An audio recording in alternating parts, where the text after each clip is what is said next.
Sick Harrison Price for Tuesday, January 20th, 2026. We're a presentation of Bet365. Coming to you from the Pacific Toyota Dealer Studio here at the historic Wall Center. Visit shoptoyota.ca or visit your local Pacific Toyota dealer today. Matt Sick Harrison alongside Blake Price, four-time Juno Award winner Mike Rogerson, hitting switches, conducting things in the producer's booth alongside intern Quinlan Curry. We got a big show planned for you. After the head coach of the Vancouver Canucks, finally, after nearly 48 games into the schedule, decides, I am going to have a go. 49 games, forgive me. We're right there. We're close to the playoffs. We just got to get back. Like, after 48 games of that. 49, yeah. Decides to have a go at his veteran players. And you know what, Blake?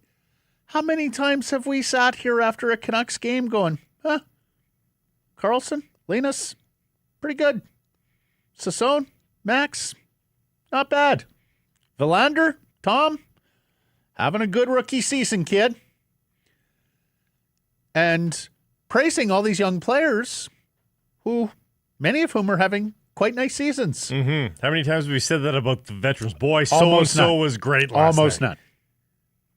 Like, Pettersson's actually probably been the leader in the clubhouse there for veteran positivity. He's probably fair. the leader. I mean, unless you're going to count a Drew O'Connor, a Phil Roenick, yeah, I think you're right. Yeah, Roenick, I guess, would be. Roenick would be. I've got somebody in my mentions here, Dom, who says they had an All-Star game. I guess the Canucks would be sending Roenick. I mean, who else, Dom? Yeah, I mean, there's fewer defensemen, though, so, like, it's hard to send a defenseman. Might be one you just have to sit out the All-Star game. You don't get a representative. You've been so bad. But no, I found myself cheering it on. Like, yeah, coach, have at 'em. Kids haven't let you down. And we found out yesterday, kids actually listen to instruction and try to employ what the coaches are telling them by way of game plan. Vets don't. Are you fucking kidding me? And it comes on that should be the first thing that a veteran is able to do over a kid. Oh, coach spent some time in the video session this year about when so-and-so's on the ice. Here's where they like to ice. Guys should be ready for this, defend against that. Can't make this mistake when so-and-so's on the ice because it will come back the other way. Like, that's the second level or third level stuff that a veteran player should be able to absorb and employ, whereas a young guy's out there and just everything's moving fast, right? Like, oh, don't screw up, don't screw up, don't screw up, make the safe play. The young player's got a lot going on when they're on the ice in an NHL game. So to have the presence of mind to be able to say, okay, here's what Coach Young was telling us the other day. Here's what Coach McLean was telling us the other day. Footer was saying this, and here's what I got to do. And actually play that way while you've got older, vested, made NHL men who aren't. Are you kidding me? This would be a story. I'm surprised it took 49 games. Adam, you got way more patience than me. This would be a story anyway.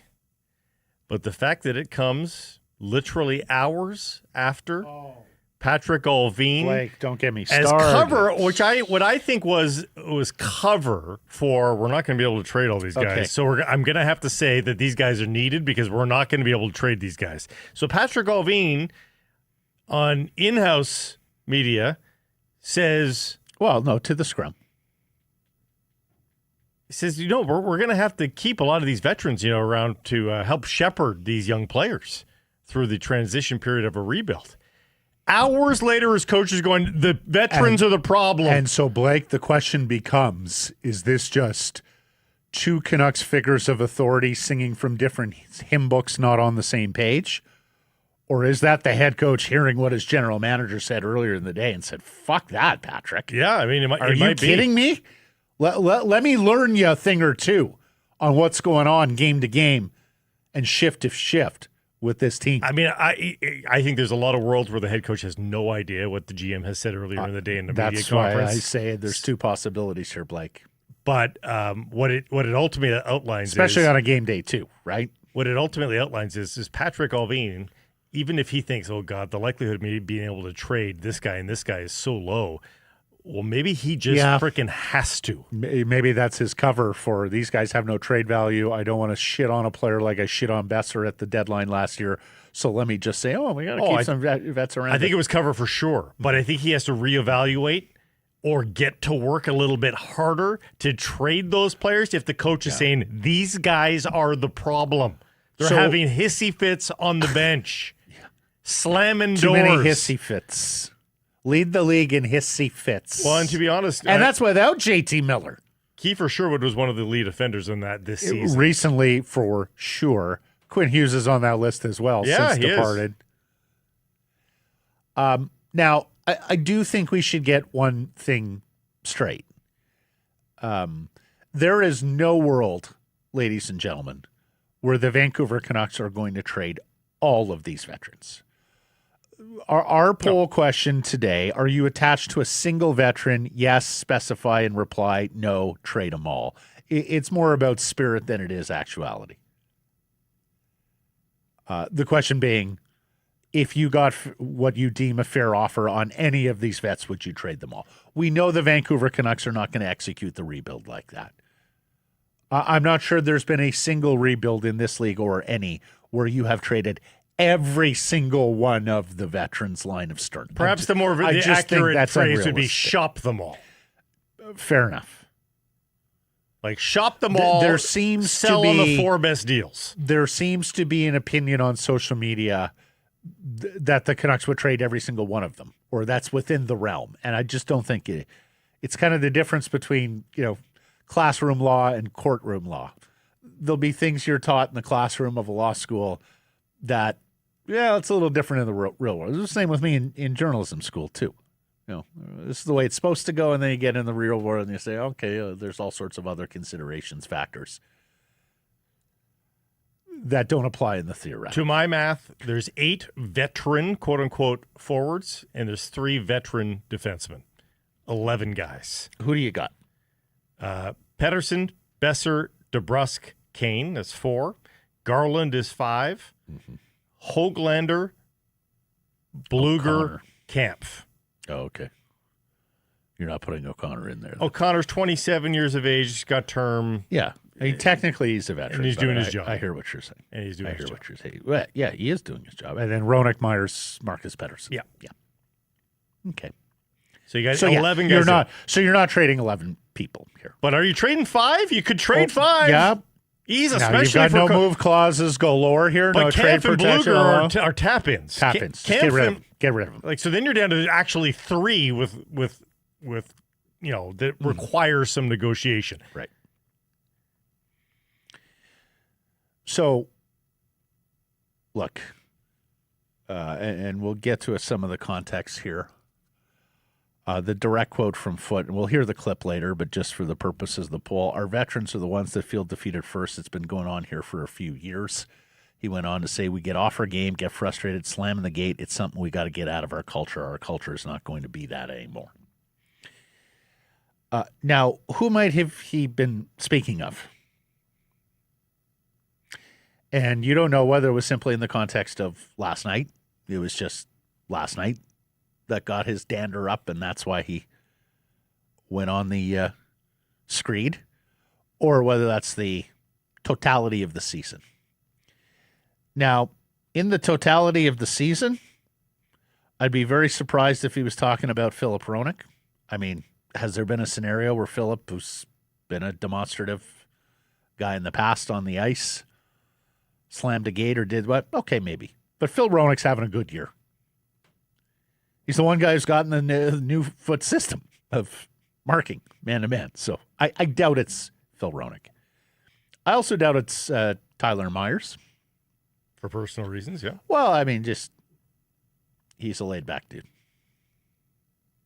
We don't see the dressing room and all that, but I would be surprised if Tyler Myers, who always is sort of the cool, calm, collected, even in defeat post-game dressing room guy. Tocchet used to say he's an extension of the coaching staff. He's a great carrier of our message. I'd be surprised if it's out. Marcus Pettersson, I can't see it based on the personality that everybody fell in love with when he came over from Pittsburgh last year, but he is having such a shockingly bad year that I allow for that possibility. And he's a guy that, while he seems really low-key, I could see him quietly being intense about the losing and missed assignments, and all, even though he's a kid. I could see that as well. Like, he's got a steely determination, low-key, that I don't know. Maybe he is part of the problem. Now we go to the forward group, and look, take Kane and Kampf out of the equation because they just got here this year. They may be guilty this year, but again, he talked about it as being a several-year problem. Yeah. Bluger's been hurt most. He's played 2 games. O'Connor sort of, for me, falls into the Rona category. Let's face it, Latvians are never part of a culture problem. Let it be abundantly clear. They add to a culture, they do not take away. The only thing they may take away is that if they get a major hockey victory, they may tear up your bar or restaurant in celebration. They may take away stocks of beer. They'll come back the next day and pay for the damages. This happened in Ottawa at the World Juniors. I had a friend of mine who ran a bar down there. It's like the Latvians tore it up. The next day, the guy came back and said, "What do we owe for the damage?" Unbelievable. O'Connor, for me, falls in the Ronan category because he's been pretty good this year. Like, there are very few roses that are blooming in this bush. He is one of them. Like, he's having his best NHL season. So, again, I'd be surprised. I'd be surprised with DeBrusk because he's a happy-go-lucky guy, a cheery, friendly, personable guy, but maybe. Could I see Höglander recently because the injury, and now it's 14 games before he gets this 1 point? I just don't think there's interest. I think maybe. So that brings us now, Blake, to Brock Besser, Elias Pettersson, and Connor Garland.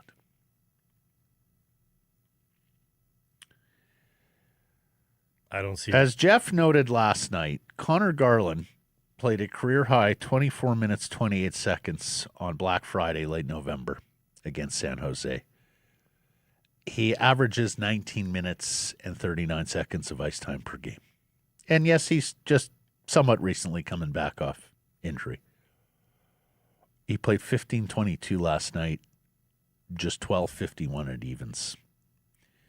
Didn't get a shot on goal. Vander Kane played 5 more minutes last night at evens than Garland. That tells me Foote was talking Connor Garland, who's a fiery guy. Yep. I mean, Besser's so laid back. I mean, he makes Myers look jumpy. But I wonder if it's Besser, is particularly given we know how shockingly bad Brock Besser has been for nearly a third of an NHL season now. If you get to 27 games, that's the equivalent of a third of an NHL season. Missed a good chance on the top of the circle yesterday in the second period, and rather than look upset, Matt, the camera immediately goes to him, and I don't even know how to describe the face, but it was just like, okay, another one of those. Like, He's so defeated right now. Yeah. And we have talked about these missed opportunities, these opportunities that the Brock Besser we know and love buries more often than not over the course of his Canucks career.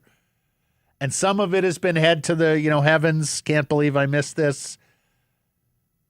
But could I see Brock, because of just how awful this season is going, being a part of that? Yeah, I could. And then Pettersson, I mean, you're talking about an all-timer when it comes to bad body language and other. Although I'll say this, he had some of his best moves of the season last night. Yep, fair enough. And Elias has actually been reasonably good this year. Not great. Still need more points. Wingers have been abhorrent. But that sequence last night in the second where he tries the wraparound, he's denied, goes into the corner, gets it again, stick handles his way through 4 players before he's resorting to a backhand that doesn't get on goal. I mean, that's the kind of stuff that we've been waiting to see. Yep. He did his Deeks, bro. He did his deeks, and he didn't cough it up. Like, he's been so yippy. He's been scared to do the deeks. Yep. Well, he did it, and it worked. At least get the shot away. Are you attached to a single Canucks veteran voting Sekerson Price X in YouTube? And I said yes. I'm attached to Philip Roenick. Philip Roenick was a good player yesterday. He's a good player today. He'll be a good player tomorrow. He should be a good player for several years henceforth. He's on a good contract, and we talked about this when they acquired him. Amongst, if not the single scarcest commodity in the National Hockey League, a top pair, right shot, all situations defenseman, Philip Roenick is that. He's even standing out in a ghastly Vancouver Canucks season. Yeah. I would be, unless it's an offer where you are a clear winner on the day the trade is announced, with a super high probability of being the clear winner on the trade in time, I would be disappointed if Philip Roenick was caught up and traded out of this rebuild. As long as he, and only they know because they're the only ones in the room, as long as he is not part of any culture problem, and I do wonder about that because I find him to be a petty He can be a gruff, idiot. ornery guy. He was JT's best mate on the team. So as long as he's not part of the culture problem, then I agree. You can spend years trying to find a right shot defenseman. Because the other thing, Blake, he could still be a good player when they're competitive again. Yep. And He's 28. And honestly, at that point, if Tom Wielander has turned into what you think he is, then Wielander will be the top pair right shot defenseman, and Roenick can be your number 2 on the right shot, and But then you've got a big great. piece of the team building exercise complete, Yes. right? If you have those 2 top 4 right side defensemen. So I hate to agree with you, but I think that's probably the case. Yeah. But I'm going to put the list at 1, Matt. Oh, gosh. Like Yeah. I know. I think there's good cause to believe that you could pass on everybody else, assuming fair return, not even glorious return, fair return on everybody else. They're all open for business. Love Drew O'Connor this season, but he's not indispensable like Roenick. No. He's replaceable. Yeah. Elliot Friedman saying people calling on Tyler Myers. Again, we've mentioned this before. Tyler specifically wants to play here. There's a child there with specific medical needs. I would be stunned if Tyler Myers waived. Next season, Myers moves into a no trade. At that point, I think he's pliable. Right now, I would be very, very surprised. Roenick's got the full no move, so if you're going to play ball, it means playing ball with Alan Walsh, his agent, so he ain't going to do you no favors with the full no move. So, again, what are the chances you're getting a fair trade when the player is able to dictate the destination? I would be surprised. An ornery player, ornery agent, they're not doing you any favors if you do come to them with that. So you're right. You would probably, for pennies on the dollar, for a right shot defenseman, it doesn't make any sense. Can't do it. O'Connor's got a 12-team no-trade list. Okay. He shouldn't have, but he does. If one of the 19 teams where you can move him without his consent gives you a fair offer, okay. And then there's the guy I've been talking about since late November when we first started discussing a Vancouver Canucks team that may actually rebuild, and that is Connor Garland, who has 0 trade protection right now. That kicks in on July 1st. And to me, Blake, and particularly given Adam Foote's comments last night, and particularly given that I believe he's talking about Connor Garland to some degree,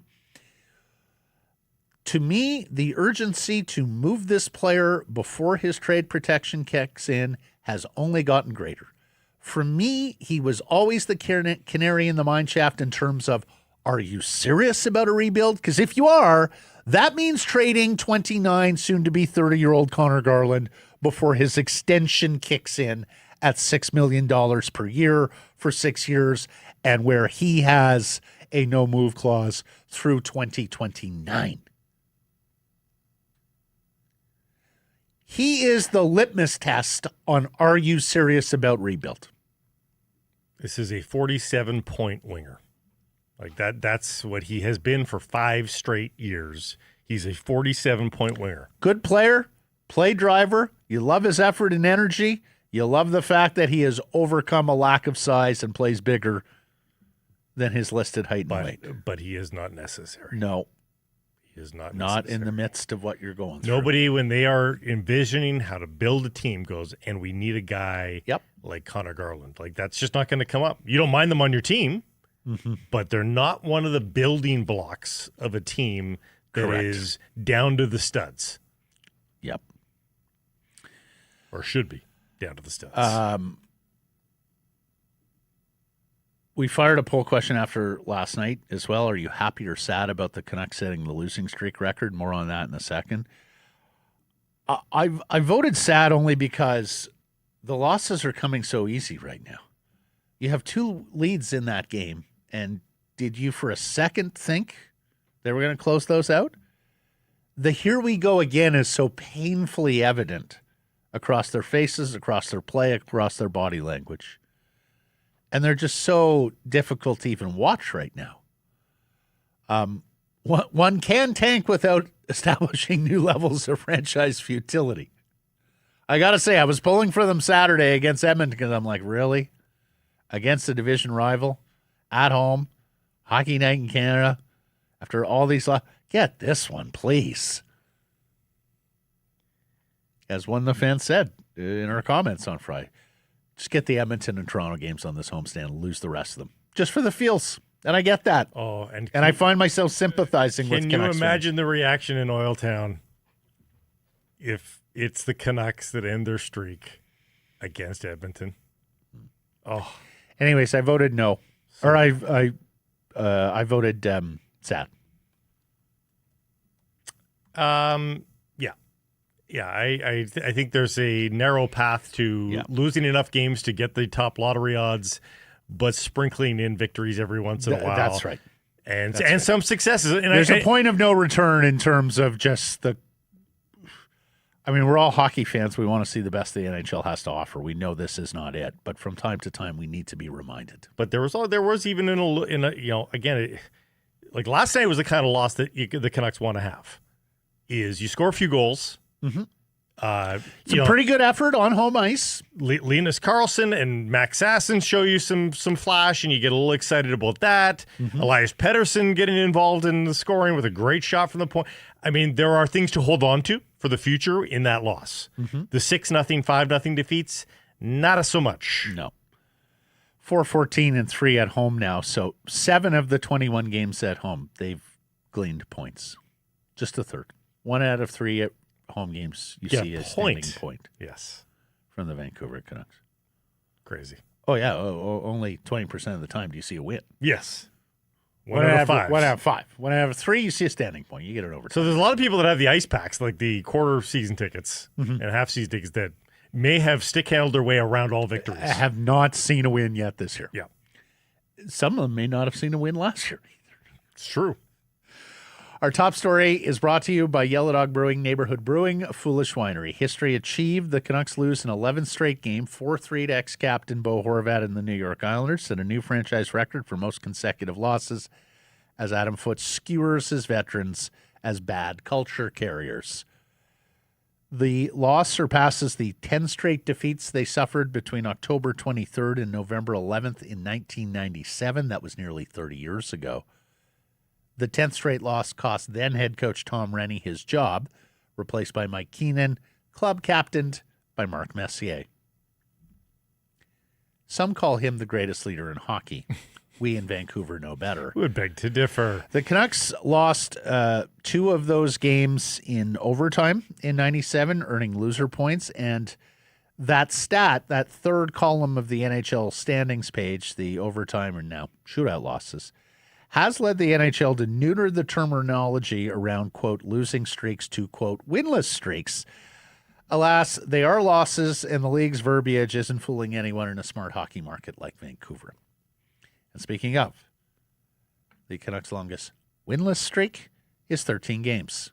This year's club can tie it with losses tomorrow to Washington, Friday to New Jersey, and then Sunday. They could set a new mark for futility, most games without a win against Sidney Crosby, the Pittsburgh Penguins. A reminder, that's a 3 p.m. start. So bring the kids, because the kids aren't going to know any better. Right? Yeah, I suppose so. At certain precious, earnest, blissfully ignorant ages, they won't know any better. I mean, it's an injury-ravaged New Jersey Devils team. It sure is, minus Luke Hughes now. That's a big one. And then next... Although his absence may actually improve them, given how terrible he's been. And while Penguins, Ducks, and Sharks are all improved over where we thought they'd be this year, it's still the Penguins, Sharks, and Ducks, all of whom are bottom half NHL teams. Like, those are all potential victories for the Vancouver Canucks. But, of course, you need to go out and get it. And then there's the big Saturday showdown the following week with the Leafs as well. So,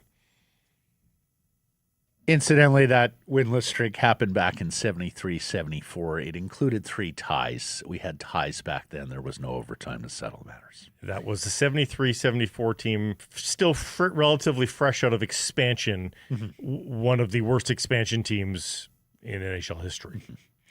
Beautiful goal from Max Sassone last night with help from Linus Karlsson and Nils Höglander, who gets his first point of the season, 14 games in. Evander Kane scores on what was one of his better nights as a Vancouver Canuck. And Drew O'Connor and Philip Hronek combine on a late one to continue their strong seasons. But the headline is what Foote said postgame. And as Blake noted off the top of the show, this comes hours after Patrick Allvin says the club's rebuild has to include keeping some vets to show young players the way. Foote pinned the tail on vets for negative culture that has been poisoning the Canucks room for years. Here's the head coach. And our veterans are the ones that feel defeated first. It's been going on here for a few years. We get off our game, we get frustrated, and we overcomplicate it, and slamming the gate and things like that. It's something we got to get out of our culture. Our culture's not going to be that anymore, and it just gets us off our game slightly, off our game plan, and for just a little bit too long, and it allows other teams to get a little bit of energy and come back in the game. And it's something we've got to stop. Like tonight, the good thing is it lasted about 7 minutes. We readjusted, came out with a great third period, had a kill, That call, I get it. It was an intense call. It can happen. It might not happen, but it does happen in hockey. But I've been watching this for too long to say, we got to stop burning ourselves by getting frustrated. We've got to stay within the plan. The plan's working. And, it's our vets. And they got to hang in there. And I've there's been a bunch watching of this too long. There's a bunch of minor hockey coaches that are seeing and hearing that and going, that's the same. And it's true. There are some things that minor hockey coaches experience that go all the way up to pros. And that's one of those things. If somebody creates a scene at the bench, and the rest of the team sort of has an out-of-body experience for about 3 or 4 minutes where everybody's just sort of recovering from the unsettledness on the bench. It's a wet blanket. It's unnerving. And you sort of go through motions for a few minutes before everybody settles back down. And when you're going through motions like that, that's when the other team gets the momentum and scores a couple of goals in 30 seconds or 90 seconds, and your game is done. That's when that happens. And that's what we've seen over the last couple of weeks. But Blake, it took the Islanders 84 seconds between goals last night, which is improvement when you look at the recent history. Rapid-fire goals. The Habs scored twice, Ottawa and Edmonton. But when he's going through, the slamming the doors, and this is going on for years, who's the first person? The original sin. Yeah. I mean, your JT would-be leader, Miller. JT Miller, and some wanted this fucking guy captain. Can you believe that? Yeah. And now the Rangers are dumbing up and learning too. And this guy isn't really captain material. Remember, Adam Foote was on that bench too. Adam Foote was on that bench. No shit. He's seen this from the beginning. Overgrown he's talking children about. do not make captains. No. It's fucking plain as day to anybody. So for all those that defended JT and this Miller, management group sat there and went, that's our guy. One of them's in the Hall of Fame. Are you kidding me? So predictable. Disrupting the team And I game. can understand if Elias wasn't your flavor. When I criticize Miller, it should not be seen as any kind of support behind Elias and his act and his lack of preparation. It's and called bad summer. being a pro, though. But there was a guy on the other bench last night who's as fucking pro as anybody who has come through here, not named Sedin or Linden. And you chose to move that one on to keep Miller. Yep. Foote continued. He used a minor hockey word here, Blake. Guys can't get pissy. Here's Coach. You know, when I came here and watched 10 games before I took the job with Rick, we could see it clear as day. And we worked on it for a long time, and we almost got it out completely, but it's still there. I mean, we cannot give the other team energy because we get frustrated and overcreate or overextend a shift. We have to understand, you know, we have to be logical about this and understand, you know, it's like gambling.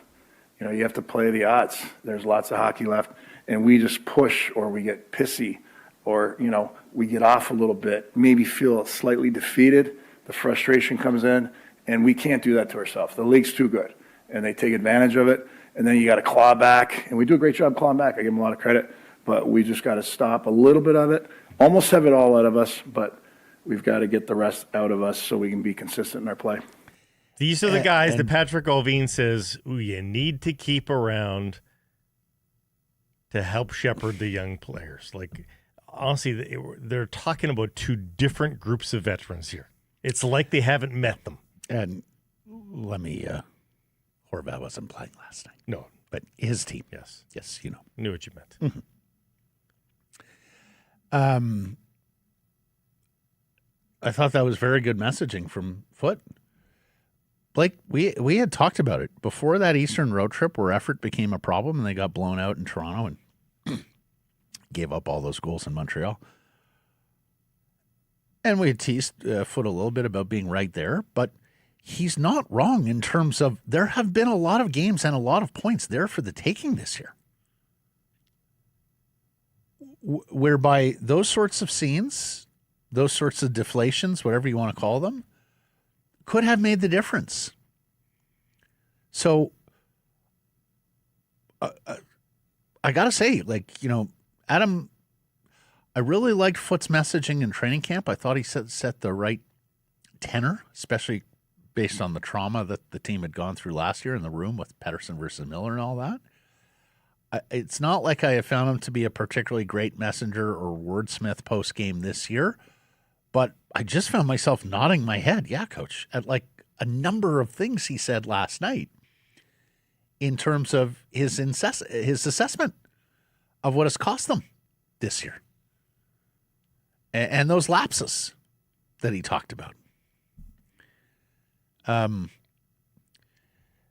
The thing that I find troubling, though, as he detailed all of this, is how long-standing it's been. He talked about it being a 3-year problem and a 3-year project. And so at this stage of the game, you have to ask yourself, is it fixable with these players? Here's Coach.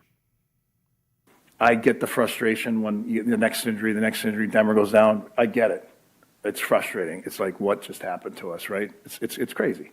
But now, while we're going to battle every night, we can't do it to ourselves. You just show we in my opinion, our game plan worked so well, and we're all over them. We had a ton of energy, and we cannot, if a call comes not our way, or we have one bad shift, or they get the first goal or in the second, we cannot go rogue. We cannot get the defeated feeling and get frustrated. That lingers here. And if they want to win and be more consistent, they got to get it out. And it starts with our vets. Now, there is something in there, too, Matt, that we do need to consider and and ruminate on a little bit here. This is a guy that might start to feel like his job is in jeopardy at season's end. Yep. And he's messaging there that, hey, our game plan worked. Do you hear that? He gave himself a little pat on the back. He's been saying that for a while, Blake. We had the right game plan. It was working. We were right there. Yeah. And then you guys, the players, got pissy. Yep. And you guys undid it all. And I hear what you're saying, and he may be messaging for the next job interview. The fact of the matter is, it's not you guys, it's his guys. And he's got to fix it with the guys who get off the bus. That's the cruel part about being a coach. More often than not, you're asked to do the cooking even when you don't buy the groceries. Is there a single vote of confidence that leads you to believe that Adam Foote is safe for next year? No, absolutely not. In fact, I would be stunned if he's back. It's got to be one and done. He's been part of the problem. I mean, last night he got some things off his chest. I think he illuminated some things to those of us who watch the Vancouver Canucks and are not privy behind closed doors. I think the timing was absolutely attached to setting a franchise record for consecutive losses. Because now, I mean, Blake, I just brought up the name Tom Rennie from that 97 losing streak. When is the last time we've talked about Tom Rennie? Probably back during the Hockey Canada. Yeah. Right? And I think Adam Foote knows full well. Going forward, when the Vancouver Canucks are on a cooler and approaching 11 losses in a row, it's going to be the 25-26 Canucks under Adam Foote. If Adam Foote is fired, when was John Tortorella? Is he before Willie or after Willie? He was before Willie. Oh, he's before Willie. Yeah. Still, it'd be 15, 16. Well, that was after Willie. Willie was 14, 15. But still, it'll be the third one and done coach. If we call Bruce Boudreau a one and done, be the third one and done. Yeah. In 12 years, something like that. Like, imagine that. Torts was 13, 14. 13, 14, so a dozen years. But 3 one-and-done coaches in a dozen years of Adam Foote is ultimately dismissed. Like, you're doing something wrong as an organization, as an owner. Yeah.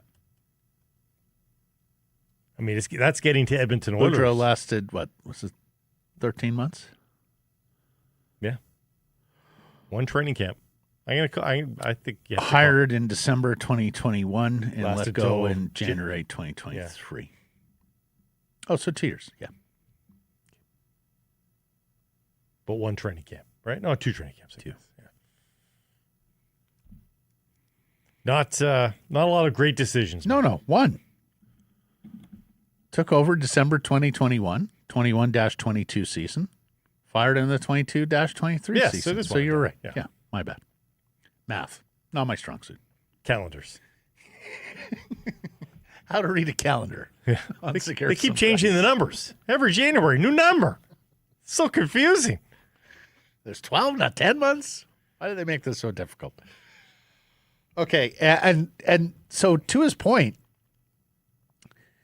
Adam Foote saying, I sat and I watched 10 games before I even joined Talk. Talkit used to complain about this too. Do you remember last year? Yeah. How many times Rick would say, I'm getting real sick of, we put things on the board, we go through a video session, and then the players go out and they don't fucking execute it.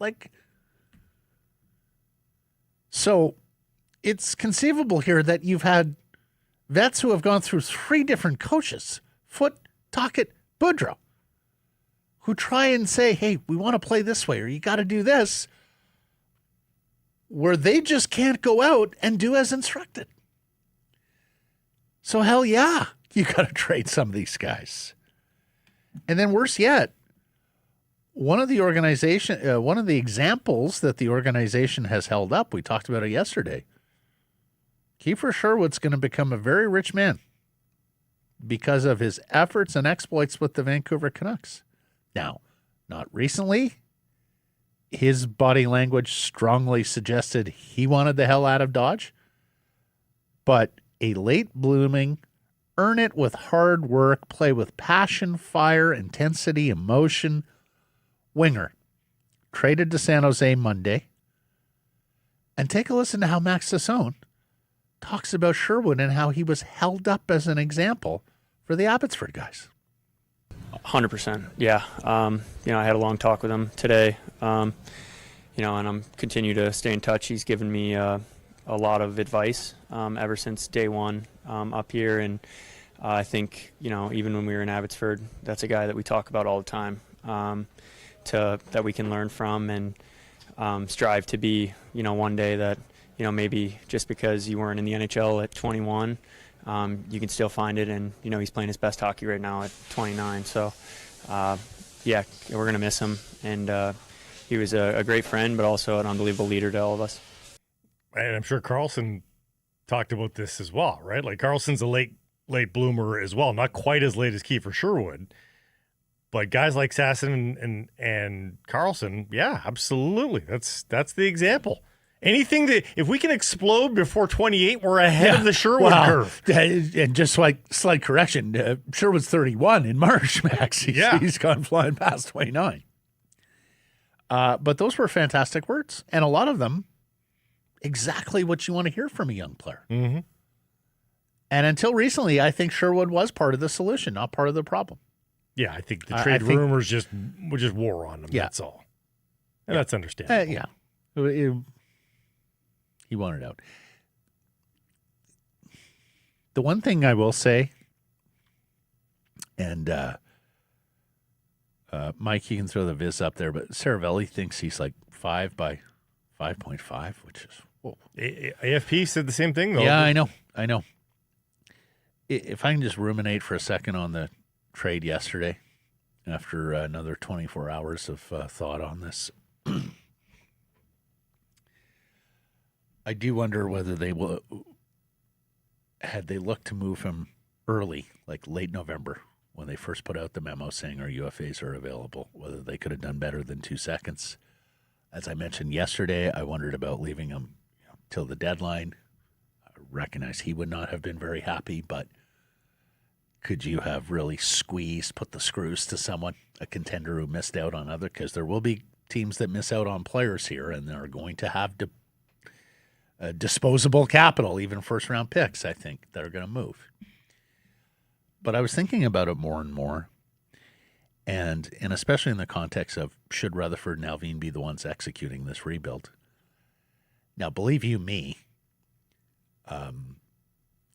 the evil you know is better than the evil you don't know. And while Rutherford and Alvin have made a hash of this, God knows who Francesco, left to his own devices, would hire, let alone if Francesco just viewed this as another opportunity to nuzzle up to the GM and, be a personnel team like he was with Benning. But herein lies some of the problems with a Jim Rutherford regime about to undergo this rebuild. Number one, I think it was John Shannon who mentioned it to us after the Quinn Hughes deal. Jim Rutherford has long had a reputation as a fair trader, a guy you want to play ball with. Mm-hmm. And in the big picture, that's a good thing, because in the big picture, other general... You may do this in your own fantasy leagues, right? Like, I got a trade to make. I'm not even touching those guys because, they're unreasonable. I'm not phoning Kyle. Exactly. Kyle's an idiot. I'll phone Jim because Jim sees value and he's fair and he understands we both want to get something out of it. And if it's a win-win trade, those are the sorts of deals that Jim executes. And big picture, fair enough. It's valuable. But Rutherford also makes courage of his convictions trades. Benning did this too. A little out of touch with NHL marketplace. Marcus Pettersson would be a good example. I don't think there were many general managers who were going to trade a first-round pick and a prospect. Like Fernstrom was not a zero as a prospect for a no-offense, left-shot, expiring contract defenseman that Marcus Pettersson was at the time of acquisition. Much less give that guy the contract extension, right? He did. So when you make courage of your conviction trades, when you show yourself to be a little out of step with NHL marketplace or with NHL scouting evaluations, you do get the piranhas circling a little bit. You get some predatory offers. you get JMs who are just throwing that line in the water and saying, will he bite?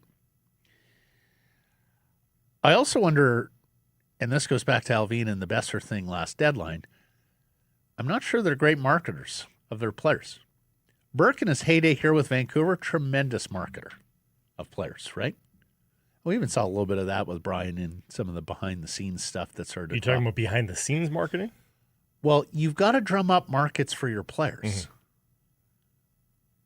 Like when you're trading a Quinn Hughes, the market comes to you. But when you're trading someone who wouldn't be a massive upgrade on 31 other teams, or is a nice to do, not a need to do player, in some regard, you have to have the gift of the gab. You have to be able you don't think he does? to show the other side what they're missing out on. And I'm not sure these guys are that, Blake. That's not a new skill. That's a skill that has always been there in the National Hockey League, the ability to do that. And I don't think he makes it as far as he has without that ability. Jim Rutherford, if anything, has shown that he is a gapper. He says too much. We've accused him of that on numerous occasions, and that's with the media. I can only imagine what he's like with his fellow hockey men behind the scenes. I think he knows how to talk up a player. Not worried about that. But in an environment where pieces were going for huge prices, they tried to tell us Brock Besser was getting like embarrassing offers coming their way. Now, that might be because they wanted players, not picks. They weren't ready to take on picks. They wanted to keep the postseason drive alive. I think that's likely it. And also, you just don't know if I'm having that. I'm wondering about that because they wanted a first and a sweetener early on. He wasn't there. Okay. If you can't manufacture a first and a sweetener, then just settle for the first. Drop the sweetener part. If you think that was there too, Matt, I don't know that it was. And you're also I don't know. You're also assuming that Jim Rutherford is in on every file. I think there are a lot of files that he just gives to Patrick Alvin. Well, then you have bad structure. And then the last thing I'll say is I think other clubs now know they can lean on them because of the desperation that emanates from here. Well, that's the case with any selling team that's sorely in the drain, though. You know they just want to move it on for assets. You don't think it's more acute here in a big Canadian market with a team that has gone? No, I think with a guy like Jim Benning, it was very at risk because Jim wasn't as entrenched in the culture of these sorts of deals and didn't have the respect and all that. But I don't think that's the case here. I remember bumping into Jim in the hotel in Florida at that draft. And he said to me, nobody wants to give me a second-round pick for Eddie Lack. It's because they know you're going to move him for a third tomorrow, Jim. And he did. Yeah. Although he got a second piece, if I'm not mistaken. Anyways, look, if you had confidence that this owner was connected enough and reputational enough to bring in someone, an experienced veteran NHL general manager who maybe wasn't 77, making the courage of his conviction trades out of place with NHL marketplace, then I think there would be an extraordinary case for moving on this management team right now, because you have to do it now. You've got to get in. Yeah, you'd have to do it before the Olympic freeze and certainly before the trade deadline, right? Which is why maybe, Matt. Alas, you're left with the evil because you're wondering, oh, my God, where would Francesco go? And who would want to sign up for this if it's not Jim Rutherford and Patrick Alvin? Well, which is maybe why, if you're hoping for change at any shape, maybe the best thing to hope for is that Jim Rutherford makes a change at GM, and Jim Rutherford is tasked with making that decision on who the next GM is. And it's better that Jim Rutherford makes that decision than Francesco Aquilini. Yep, and although I think that decision is Ryan Johnson. And that might be a fine decision.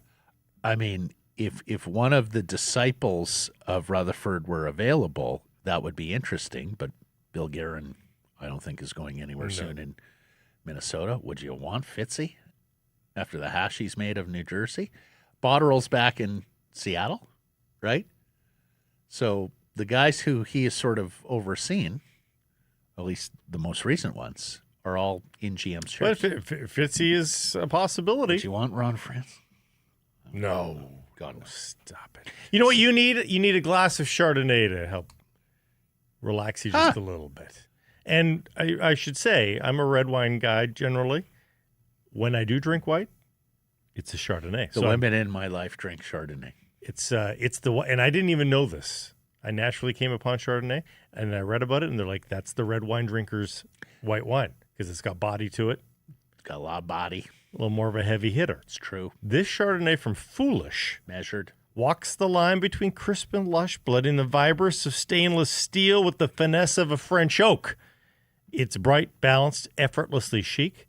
Big notes of green apple, lemon lime, banana, coconut, and graham cracker. Find it in a liquor store near you. It's the high style Chardonnay from Foolish Wine. David Pagnotta on the and look, we should say this because we've had a few people say this to us now. The Vancouver Canucks are not shopping Elias Pettersson, but the Vancouver Canucks sure as heck are listening on Elias Pettersson.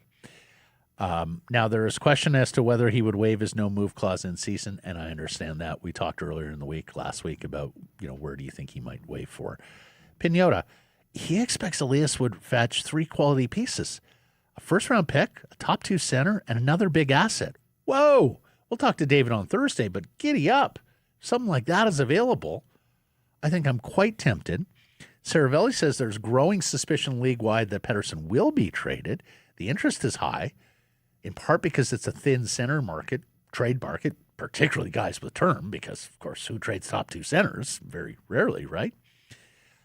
But Frank notes, and I think he's right, because I think this would be a discussion among Saquilini, Rutherford, and Alvin. Boy, if you move him, and particularly if you're not getting a drop-in center into your top 2, and that's a significant piece in and of itself. If you're not getting that piece, where are you going to be at center ice? And does your market have the stomach to watch even worse hockey at center ice? So I get that part of it. Maybe Filipino will stay healthy, Matt. Oh, wow. The only and people have to stop with the semantics stuff here. I know you hate this. Like, we're not shopping him. If 12 teams are calling you, stop it with the "we're not shopping." They're taking the calls. They're not receiving it. Like, it's not semantics. It is sender receiver. There is a distinction. It's a semantic argument that only has validity if you're watching the call display and going, not answering, not answering, not answering. If you pick up the phone and have a 10-minute conversation with another GM about that player, you're engaged in commercial activity. Yes. Like, that's the only thing that needs to be known. Are you talking with other teams about potential Elias Pettersson trades? If I go on, the answer is yes. If I go on to Amazon, I have no intent on buying, but I'm just browsing Amazon. Am I shopping, Blake? Like, my window shopping in a virtual form? Like, it's such a ridiculous. Who cares who's hitting on who first? Speaking of, you're flirting. Speaking of ridiculous, I saw a clip recently of an old Canucks game where Sean Burke, as goaltender, got into a really big fight with Dominic Hasek, of all people. It's time now for Crave the Stats, brought to you by Uber Eats. And we had a goalie fight last night. And we had a strange goalie fight. And you might say, aren't they all? Yeah, fair enough. But typically, when you have a goalie fight, it's usually a bench clearer. Like, you have Patrick Waugh versus Mike Vernon as the last 2 guys squaring off as, 5 other teammates are brawling. This was not a melee. This was a skirmish. But Sergei Bobrovsky decided, I'm skating the fucking length of the ice, and I'm having a go at Alex Nedeljkovic. I wish I had gotten this ready. Did you see the quote from Macklin Celebrini? Maybe he was inspired by Matthew Tkachuk making his return from injury. There was some quote. Maybe he was inspired by his visit to the White House, but he wanted a piece of Nedeljkovic, and they had at it. And here's the thing. Nedeljkovic, not an inexperienced goalie fighter. Apparently, Macklin, Celebrini, and Will Smith were front row seats yelling, "Get him, Nettie!" Like it was, the kids were loving this, which I understand because usually if you'd said 2 goalies fought last night, in my mind I'm thinking, okay, they grabbed each other's jerseys and they danced for a little bit. Man, this was a pretty legit goalie fight. They threw. Like it should make Billy Smith proud. Yeah. And here it is. Here's the stats you're craving. He is the 5th, Nedeljkovic is, goaltender with the quote-unquote career Gordie Howe hat trick. He's got a goal. He has an assist. He's now on the board with a fight. And then look at the lineup there, Blake. Ron Hextall, who was just a maniac between the pipes. In fact, Billy Smith might have been a bigger maniac. Well, everybody there is completely Billy was a hot. maniac off Everybody the ice, there is too. completely hot except for Osgood, who was just kind of a dick. He wasn't really. I think Osgood got a little wrapped up in the Avalanche Red Wings Yes. rivalry. Mike Smith, space cadet, like just weird. Billy Smith, you almost wondered whether there was something clinical there. And then Hextall, just a terrifying dude. I freaking hated Mike Smith. If you, as a skater, Breezed by him. he was flopping down. He brought soccer to hockey. Honestly, that guy pissed me off. He wanted to play defense. Remember how often he'd want to handle the puck? That's the thing. He'd go behind the net to play the puck 50 times a game, and then was upset that somebody's shoelace, brushed him. Yeah. skate lace hit him. Unbelievable. I hated Mike Smith. Nedeljkovic strikes me as just a more well-adjusted human being than those 4. But you're on the list now. Maybe not Osgood, as you say. And again, it was a legit fight. So bravo, indeed. Yeah. What's tomorrow's a game day for Uber Eats. That's good. That means you'll get a fabulous deal on the app. Game day deals every single time. Canucks are playing at home, for instance. 6-piece chicken McNuggets. You get 2 for the price of 1. Free Nugets. Why wouldn't you do it? Why would you say no? From game day eats to all the fixings that you need around it. Uber Eats, assisting every fan's hockey experience all season long. Okay, lastly here, some Canucks fans are upset with former captain Quinn Hughes, even beyond the bad body language, wanted out, quit on the team stuff we heard right in the aftermath of the trade in December.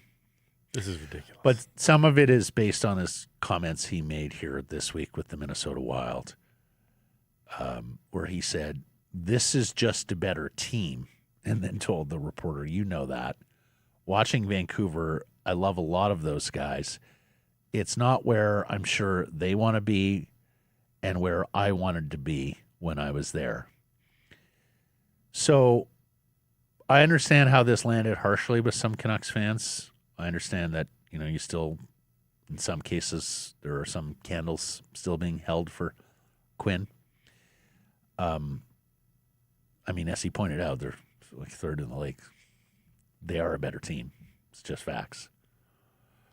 And, for him saying it's not where I wanted to be competitively, also facts. Hard to hear. But as we said at the time of the trade, Canucks failed Quinn Hughes more than Quinn Hughes failed the Canucks. So if you want to vent and direct all your anger at Quinn Hughes as opposed to the Vancouver Canucks, hey, free country. Do as you please. There was something there. There are for some, the team they cheer for can do no wrong. There are ostriches. I get it. There was something in what he said, though, that caught my ear. And it wasn't a lot of those guys. Yeah. I love a lot of those guys there. And I can understand that because, first of all, several of the players are new and came because they were exchanged for you. It's accurate, but that's not what we ever hear from athletes in this. I love those guys over there. That's just what you hear. He made a distinction of not all. Are you saying a lot? Do you think that's a reference to Pettersson?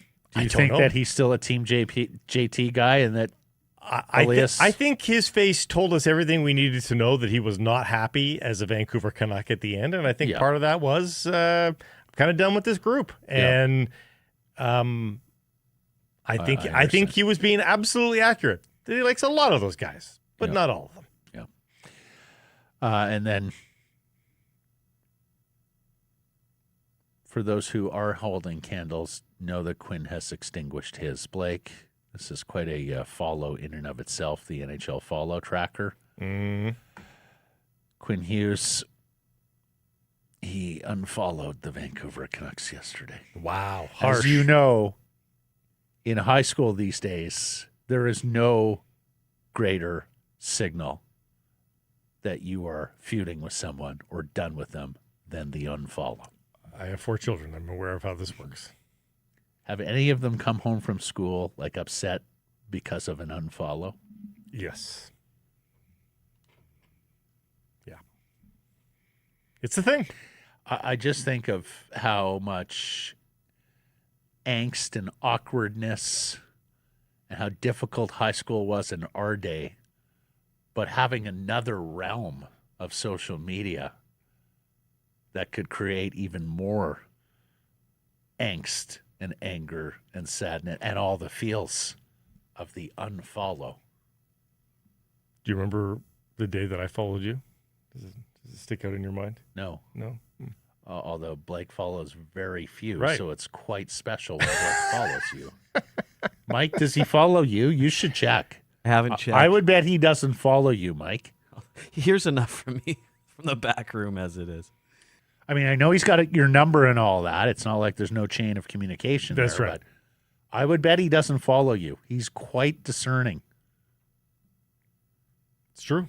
Yeah, I have a high standard. He has a high standard of things that interest him, and more often than not, it's not you people. I've dropped a couple of people recently. You drop people. I almost never drop people. I just add them to the pile. Well, here's my thing. I see stuff come across my timeline and be like, it has been so long since I've seen something that guy tweeted and gone, wow, that's interesting. But some of it is the algorithm, especially post-Elon. My algorithm to this day is very weird. Even under the Everybody's following. algorithm is not weird. even for the For You. That's always been Everybody's weird. algorithm is weird. Elon is doing all sorts of things behind the scenes. Most of them, I'm sure, devious. I would bet that there's a thread that runs through that wants to get you feeling warmly about rockets, about self-driving cars, about the current U.S. president, about boring about machines, old attitudes emanating from South Africa, and a lot of the other things that Elon is for. Yeah, it's probably true. Let's get to today's menu. It's brought to you by Greta, a fantastic spot to catch games home and away. To pregame, postgame, you are mere steps from the arena or a stadium. And if you are holding a party, team building event, office work party, sports team party, family reunion, take your pick. Greta, spot you want to check out. The private area in the back, rented out, absolutely beautiful. You got TVs that surround everything so you can watch the game. You've got the arcade that surrounds you so you can play the games. The food is outstanding. The drink is cold. The service terrific. Greta, 50 West Cordova. For more info, go to gretabar.com. We got Cam Robinson coming up and then Jeff Paterson. All of it on the Vancouver Canucks. Cam and Elite Prospects have dropped their latest top 75 NHL draft prospects. So we talk a lot of draft with Cam because, of course, the Canucks now have 4 picks in the top 50. And while we talk a lot of what Adam Foote had to say with JPAT and beyond. Later in the program, the NFL playoffs and championship weekend coming up. BC Lions, head coaching hirings in that league. BC Lions remain busy prior to CFL free agency.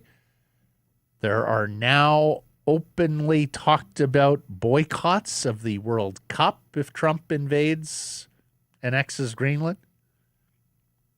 And more, all coming up in the final segment of the program. Tennis, too. Canadians, not many of them left down under. Time now for our Bet365 bets of the day. Blake, I got a win last night with Miami covering the 7.5. So go ahead. Yeah, go ahead. Did you not take them -1.5? I did. Oh, he's right. The late goal next it. I was celebrating early at 4-2. Okay, you go. Well, Jared Stidham's going to play quarterback for the Denver Broncos on Sunday at Mile High. He's taken one snap this year. It was not a meaningful snap. I am typically loath to go money line when it's a big price. So I'm going to lay the 4.5 points with the New England Patriots in Denver as the road favorite to beat a backup quarterback who has not attempted a pass this year. Sound reasoning. As I watch Ali Ahmed open his goal-scoring account just moments ago for Norwich City. Out Ollie, goal and an assist in his first 2 games. Attaboy. And Matt, like a gorgeous goal. Like, yeah, he's top going to shelf. be missed by the Caps. But it's also a bit of a lesson for people wondering where MLS level is at. Like, he's scorching championship soccer right now. Mm-hmm. Like, good player in MLS has had an instant impact in the second level of English soccer. Like, that tells you. Like, people say, oh, MLS sucks. Well, does it? If MLS players are going over there and enjoying immediate success, I think that says something. Well, I'm cheering on one Canadian forward there, cheering on another Canadian forward tomorrow as Jonathan David is finding form for Juventus. Is he ever? Taking on Benfica tomorrow in Champions League. As a result, the oddsmakers are noting David's improved form. It's only plus 120, but that's how confident I am. Jonathan David to score tomorrow for Juventus. This segment, a presentation of Bet365. Whatever your bet, it's never ordinary at Bet365. Download the app, get in on the game. Use code NATION when doing so. Must be 19 or older. Please play responsibly. Cam Robinson next.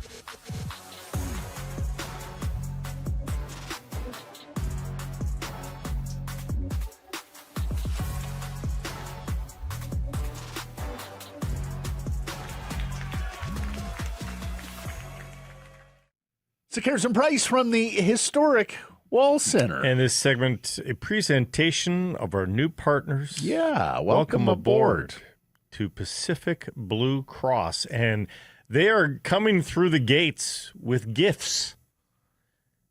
The chance to win the ultimate Canucks road trip. They like gifts. I like gifts. Get Pacific Blue Cross travel insurance for your chance to see the Canucks take on the Kings in Los Angeles, complete with flights, hotel, lower bowl tickets, and more.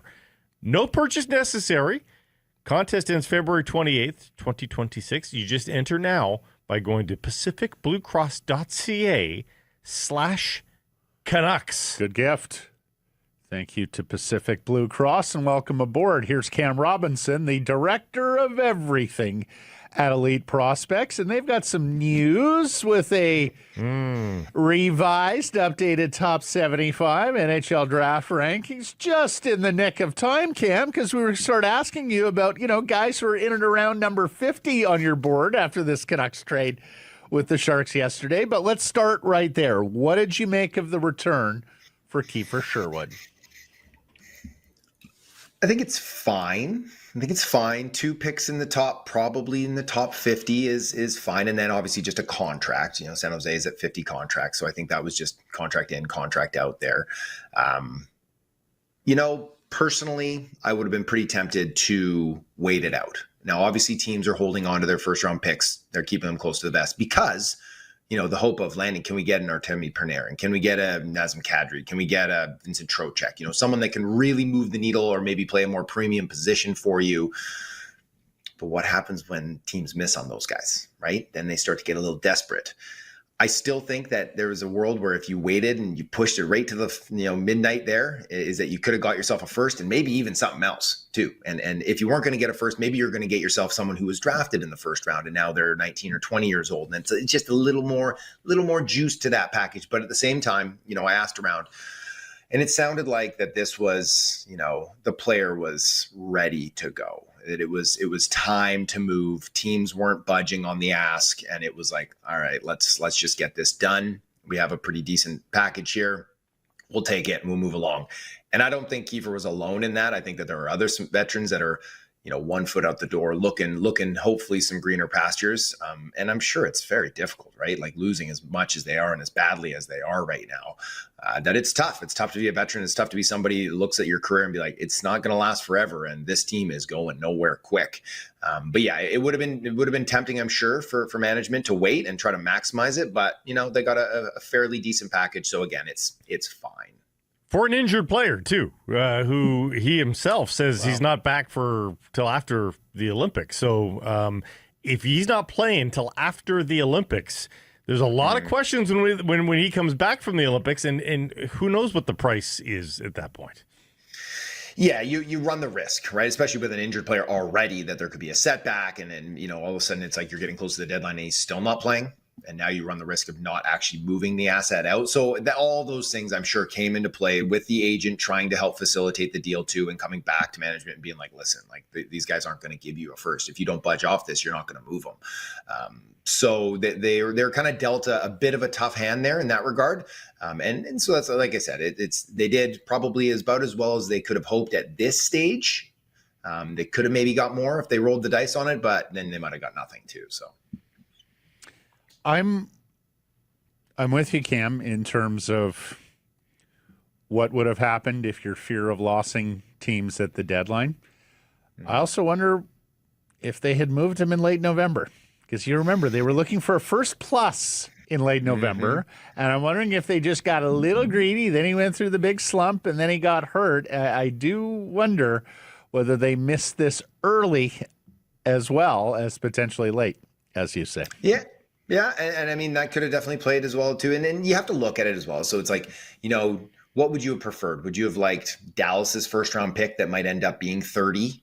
Or do you want 2 second-round picks from San Jose that, San Jose's in the playoff mix right now, but it's like that is a tight mix. Like they could end up, that pick could be closer to, mid-30s too, right? Like high 30s. So it's like, and then you get the second in 2027 as well. So it's, it's a counterbalancing. It's like, you're right. If you could have really sold him at his highest peak and got a first and a third or first and a good prospect, then you'd be like, found money.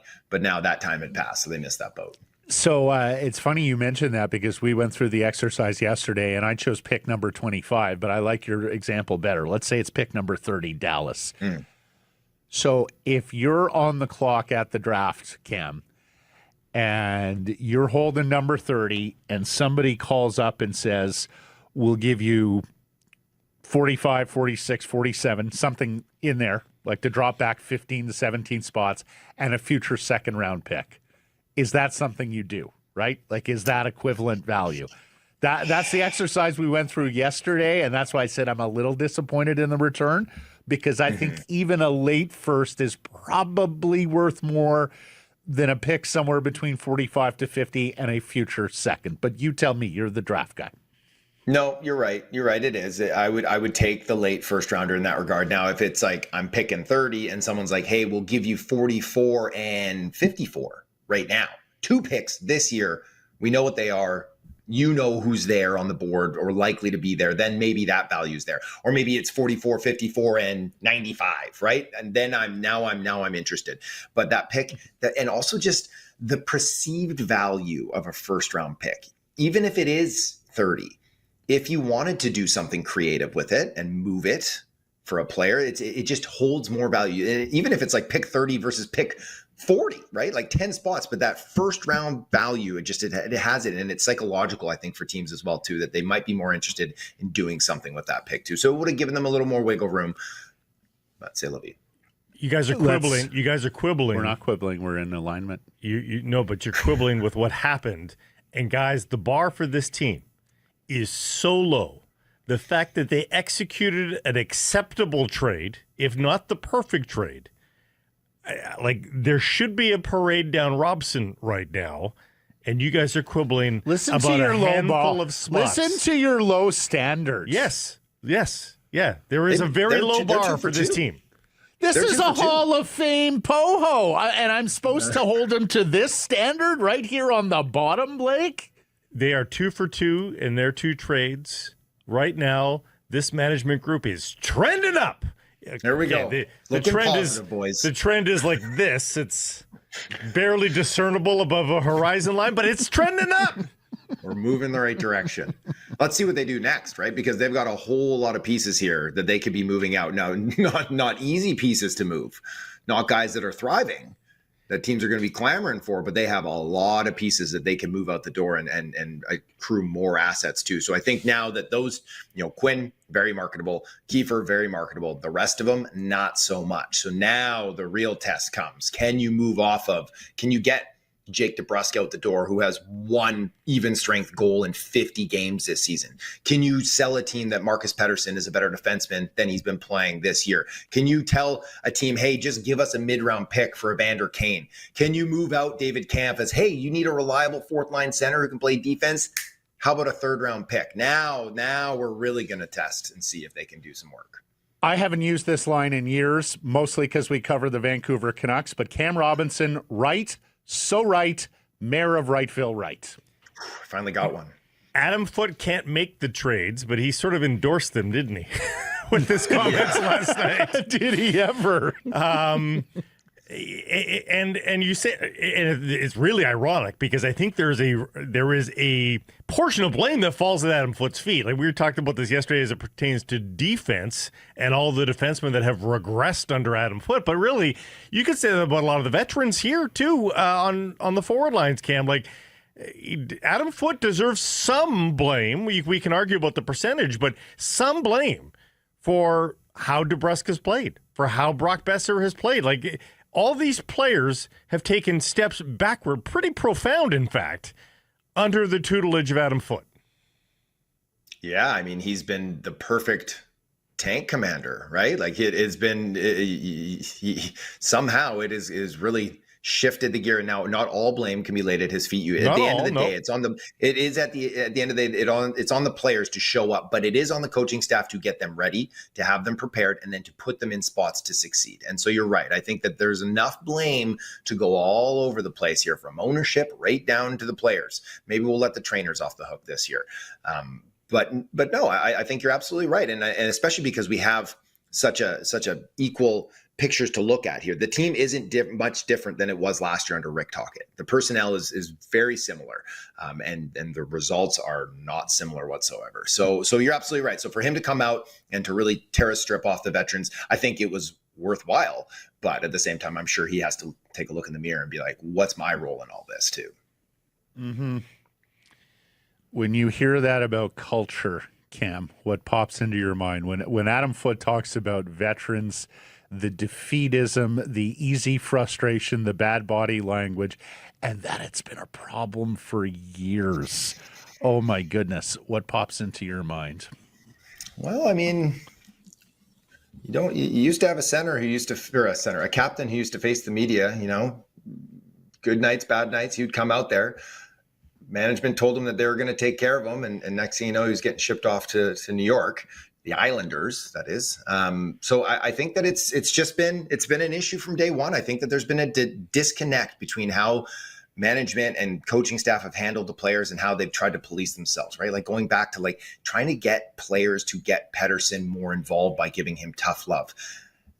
I don't see any level of hockey that's going to be effective. Yes, you want your team there to be accountability there. You want them to be slashing your laces when you show up a couple minutes late for practice, not trying to browbeat your star center into being a harder nosed player. It's just, I think the culture starts at the top, right? The fish rots at the head, and that starts at ownership, and that slides down to management, and then to coaches, and then to the players, and the examples are set from above, and you have to have those culture setters in your room, and then in order to keep them, you have to be a winning team, because they're going to be flying out the door, or they are eventually going to lose patience.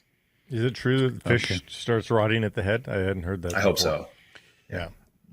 So armed with all sorts of draft capital, the Vancouver Canucks will be on the board with 4 picks in the top 50. Cam, elite prospects. At least. Elite Prospects has dropped its updated, revised top 75 players for January. Those of you on visual platforms can see the top 15 there.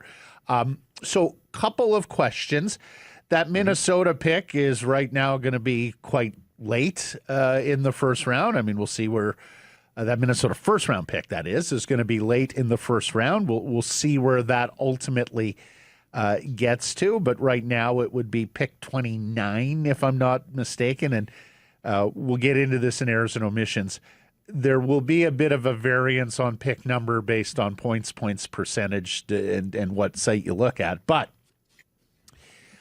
do the Canucks, with their two second round picks now, what kind of capacity would they have to jump up and move up in the first round with that Minnesota pick now holding 2 seconds? Like packaging that Minnesota pick with those seconds to try to jump up even further? Well, with 1 or 2 seconds to jump up even earlier in the first round. Their Indigenous second and their Minnesota first. I mean, presumably that can get you up 5 spots. I mean, those are really right there. I mean, you could probably move into the low 20s, couldn't you? Oh, yeah. Absolutely. It just circumstantial is that who's going to be on the board and who's picking, because teams are going to have their favorites and not like that. But, let's say it's 28 and 32 or 33. That's basically 2 first round picks. That should get you. I mean, that could get you into the teens. That could get you into the high teens, depending on who's picking and what their value is. Like if it's Carolina who's sitting there at 19, it won't be. But if it's that team, then they're probably chomping at the bit to get a couple of, a 29 and a 33 because they see that perceived value. For Vancouver, though, I would say the same thing, is that if they have a guy that they really, really love, like let's say they're convinced Mathis Preston is going to figure it out. And they're sitting there and it's like, is he going to still be there at 29? Well, maybe we look to jump up and we'll take him at 21. And if they really are committed and they believe in that player, then I think that's worthwhile. But if not, I would say hold the 2 picks. Take a swing on both of them because they're both going to be pretty good players. And really you need one of them to work out. And so if you package them up and you take a swing on a guy and it doesn't work out, now you don't get anything out of those 2 picks. So in their situation, I think more is better unless there's a faller and you convince a team that that's not for them. So there is going to be a lot of interesting players in that region though, like a Nikita Klepov, who's got loads of skill, plays a lot of pace, has a lot of drive to his game. Ilya Morozov's a big power center here who's playing in the NCAA. He's kind of rising. I wonder if he's going to be there that late, but that could be a guy that they look and be like, hey, that's a 3rd line center for us. Let's go jump up and get him. I mentioned Mathis Preston, who's been a faller all year, but there are teams that still believe this kid has a load of offensive upside, and he certainly does too. So there's going to be interesting options there too. Fallers, Ryan Lynn could slip. Vigo Bjork could slip. There's going to be some options. Cam, is there any veteran on the Vancouver Canucks right now that gets you a prospect? Because I think if they trade a DeBrusk or a Garland, I think they want a young player coming back in one of those deals. But is anybody there a first-round pick and a young player? Like I think the gap that we're talking about trying to fit, I think if I'm the Canucks, I want to keep that late first-round pick from the Wild. Yep. I want to keep both my seconds, but I do want to find a pick in that blank window between where the Canucks are going to pick with their own first round pick and the Wild pick. I think they should have a pick in that middle, but how do they get that pick? Yeah, I mean that trading Kiefer Sherwood in November is how they get that pick, maybe, or convincing San Jose to give them their first and then them falling out. But does Garland get you a first round pick and a prospect? Do you think? Probably not. Not a mid first round pick, I don't think. With his contract, I think it's going to be, you're going to have to find the right scenario for him too, because of the length of that deal that's about to kick in with a no move that's coming attached to it starting in the summer. I think that's going to be difficult to pull out. You might be able to convince a real contender to give you a first round pick, but again, now you're looking at that Minnesota range again. It would be ideal to be picking top 3, to be picking early teens, and then again at the end of the first round. That would be best case scenario. But I just look at the options. Like, they traded for Marcus Pettersson with an unprotected first from the Rangers, which had all sorts of perceived value.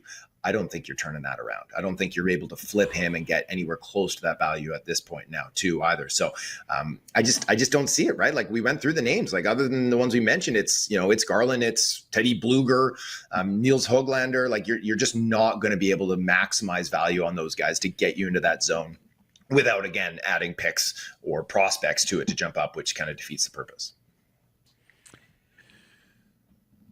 Who's number 50 on this elite prospects list that you guys just dropped? We got Cooper Williams, the center out of the West there, Saskatoon. Marcus Nordmark's one pick before him, a right winger playing for Djurgården. Adam Valentini playing at Michigan. Yep. So there's guys, Lars Steiner, who plays for Rouen Nguyen in the queue. So high skill guys, interesting guys. William Hackinson, a nice D, who played for Sweden at the juniors. There's guys. Loved Hackinson at the juniors, like Steiner for Switzerland at the juniors. Saw him a little bit as well. The bigger picture here is this a deep draft? Like, pick 50 in this draft. Evaluate, compare and contrast to previous drafts. What do you think? It's average. It's average. Now, I will say this. Now, I'm collecting all the lists from the 10 teams for the scout poll that's going to come out next week. And, some of those names I just rattled off that we have right around 50, some teams have in the teens. Like Marcus Nordmark, some teams like him in the teens. Some teams like him closer to 40, closer to 50, right? So in that sense, same with even like a Valentini or Alessandro Di Iorio, like these guys, a Pearson Bowie, like they have a wide range. So there is value there. It's just not one of those ones where you feel really good early day two. Some drafts, you're picking in the 30s and the 40s, like Logan Senko went 44, right? And you're like, that's a first round talent, right there. Olin Zellweger went in the 30s that same year, I do believe. That's a first round talent, right? Like there's guys like that. And so you might be able to peel something off that at the end of the day, you feel good that you're like, hey, we had Hackinson at 21. We ended up getting him at 44. You feel good about that. But I would say it's on average, it's about an average depth to this draft class. It's not a weak class. I don't think it has that generational talent that you hope that it had with McKenna, but I still think that there's some really high-end pieces at the top. There's some good swings throughout the 20s. It's a really deep defensive class for D-man, really light on centers, and then that kind of flips next year a little bit too. So as long as they're bad, for a couple years, they might be able to fill a few holes. Let me ask you about this sliding possibility. Russian players. It's not going away. The fear of not seeing them for a long, long time. Yeah. But in the end, guys like Mishkov and Demidov have found their way to the NHL a lot quicker than people probably feared they would on their draft day. Is there an opportunity for the Canucks to draft a highly skilled Russian that just slides because of that fear that still maybe exists?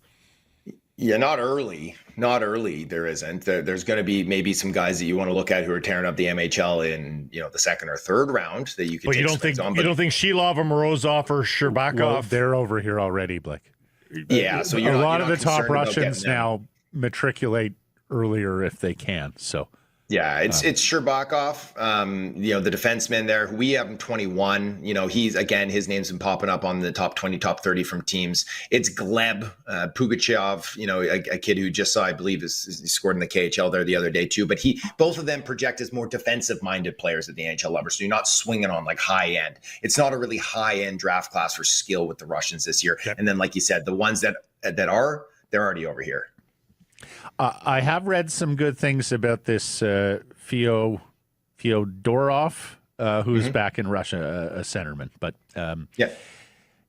you mentioned, and now we're getting way ahead of ourselves, but hey, get used to it, Canucks fans, because we will be pointing towards the late years of the decade when this is all said and done. But you mentioned the 2027 NHL entry draft. Landon DuPont from Calgary, Everett, right shot defenseman, skates like the wind. People think he could be a generational defenseman, if I'm not mistaken. You tell me. And then there's the big Quebecois center iceman. What's his name? Alexei Joseph. They are considered the top couple of players. But so a word or two about them, and then like how does the 27 draft size up right now at the top? Because I think there's a fair chance the Canucks will be picking there again if they do this rebuild correctly. Yeah, I always try. I've learned this over the years too, is to caution looking too far ahead and getting too excited about the like an entire draft class. But the cream of the crop, those two are the belle of the balls. Landon Dupont and Alexei Joseph. I think Joseph is probably supplemented him at the top. A 6'5" center with his skill. I think he's like a June or July birthday too. So he's not even old for the class. He's not even an 08. Dupont though, very, very talented. I know some scouts for some HL teams who think that he might've been the best player on Canada's blue line this year if they brought him to the World Juniors. Like he is that good. And the points weren't there early on in the season. He was only clicking at about a half point a game. That's ratcheted up, but he was getting a little unlucky. So he has number one defenseman upside. Joseph has like franchise center upside for sure. And then there's some other interesting names too, right? Like you got Jackson Jacobson, who's been ripping it up there in the West too. Carter Mayer for the program. He plays for the U17s, but he's had a cup of coffee with the U18s, ripped it up at the U17 Worlds. There's a couple of Swedish kids there too that are over there playing really, really well, putting up good points in the U20 and the J20 over there too. So again, I don't track too much unless they're superstars. I don't really scout them too heavily until it's their time to come over and their draft year. But you can see the cream, the very top of it definitely has some high skill, high value players there too. So, and that's where Vancouver should be hanging out. They should be hoping to get a guy like Alexei Joseph next year, right? That would be a huge win. And you're right, he is a June birthday. He will turn 18 only days before the draft next year. The other name we should mention here is Dima Zhilkin. He's a winger in the OHL with the Saginaw Spirit. He has already got 22 goals in 34 games. He's more than a point per game player as a 16-year-old in the Ontario. Sorry, he's 17. He's a late birthday. He's 17. Yeah, he's almost a 26. Yeah, he's a good player though. He's a good player. Him and they've been ripping it up. Him and Klepov have had some fun in Saginaw there too, for sure. So that's a player. Yeah. We will be leaning on you muchly for all of this going forward, Mr. Robinson. Thank you for once again making us smarter. Mayor of Wrightville today. Love it. Cheers to you, boys. Mr. Robinson. Mayor, your worship. There you go. Talk to you next week. Garrison Price from the historic Wall Center. This segment brought to you by your Pacific Toyota dealers, and in particular the Toyota Prius plug-in hybrid. This is a rocket ship. Are you ready to drive a rocket ship, folks? One that fits in your driveway comfortably and fits in downtown parking spots as well, but so fun to drive and so much space on the inside. Even the big fella here, comfortably. Back seat. I put him in the back seat. I did. That's where the kids ride. Yeah. Put him in the back seat. He could have probably fit in the trunk. We've done that with you before as well. You could have fit in the trunk. That's how much space is back there as well. Go take one for a test drive. You're going to fall in love. And you're going to fall in love with passing by all the gas stations as well. Right now, you can lease a 2026 SE Prius plug-in hybrid for just $109 weekly. That's with $3,300 down, 3.9% APR financing. Go check it out. Pacific Toyota dealers or shoptoyota.ca. Just on behalf of the good people of Toyota and your Pacific Toyota dealers, don't put human beings in the trunk. Okay, we're not recommending that in any way, shape. Drive. You can do it for form, performative reasons. If you're doing a sketch, in the trunk. Remember that. Kids love to climb around in the trunk. Wasn't much fun. Here's Jeff Patterson, the host of RinkWide Vancouver, our post-game show, our Canucks reporter as well, on what is turning into a newsy week, Jeff. Yeah, just a hypothetical here, guys. Any idea how many veterans Adam Foote could stuff in the trunk of Prius? Yeah, he did put a few in the trunk, in the locker at the very least. Get him out of the equipment, maybe 2 or 3. The juxtaposition of that comment, Jeff, with Patrick Alvin saying he needs to keep a bunch of veterans. I mean, just hours earlier. I mean, that to me is the perfect chef's kiss moment. Are you suggesting that there's still mixed messaging coming out of Rogers Arena, Blake? Shocker. I thought it was fascinating. If you listen to Adam Foote in his entirety, and the Hockey Club posted, I think, 6 or 7 minutes of his appearance at the podium last night, the preceding question to the one where he cooks the veterans, he was asked what he liked about the line of Sasson and Karlsson and Höglander. And, of course, they opened the scoring for him. And he said, they follow the pre-scout, they follow instruction. And then there was a question about, what about the veterans and what do you need? And that's when he just basically went off and several times threw the veterans under the bus. So, he had already sort of hinted at what was to come by pointing out the good things that some of the younger players are doing. And yes, we can't be surprised. It's 11 straight losses. So this thing is getting off the rails in a hurry. I don't know why game 49 was the game that the coach chose to sort of let loose on some of the veterans. I think we've all been waiting for that for a while. He still didn't name names, and fair enough. But it's pretty clear. We say this all the time, guys. It's like the clearest indication of what a coach is thinking about a player on a given night. It's not the box score. It's not the underlying numbers. It's deployment. It's ice time, right? And so when the Canucks are down and they got the goaltender pulled, Drew O'Connor and Nils Höglander are out there as part of the 6-on-5 set. No sign of Brock Besser. No sign of Connor Garland.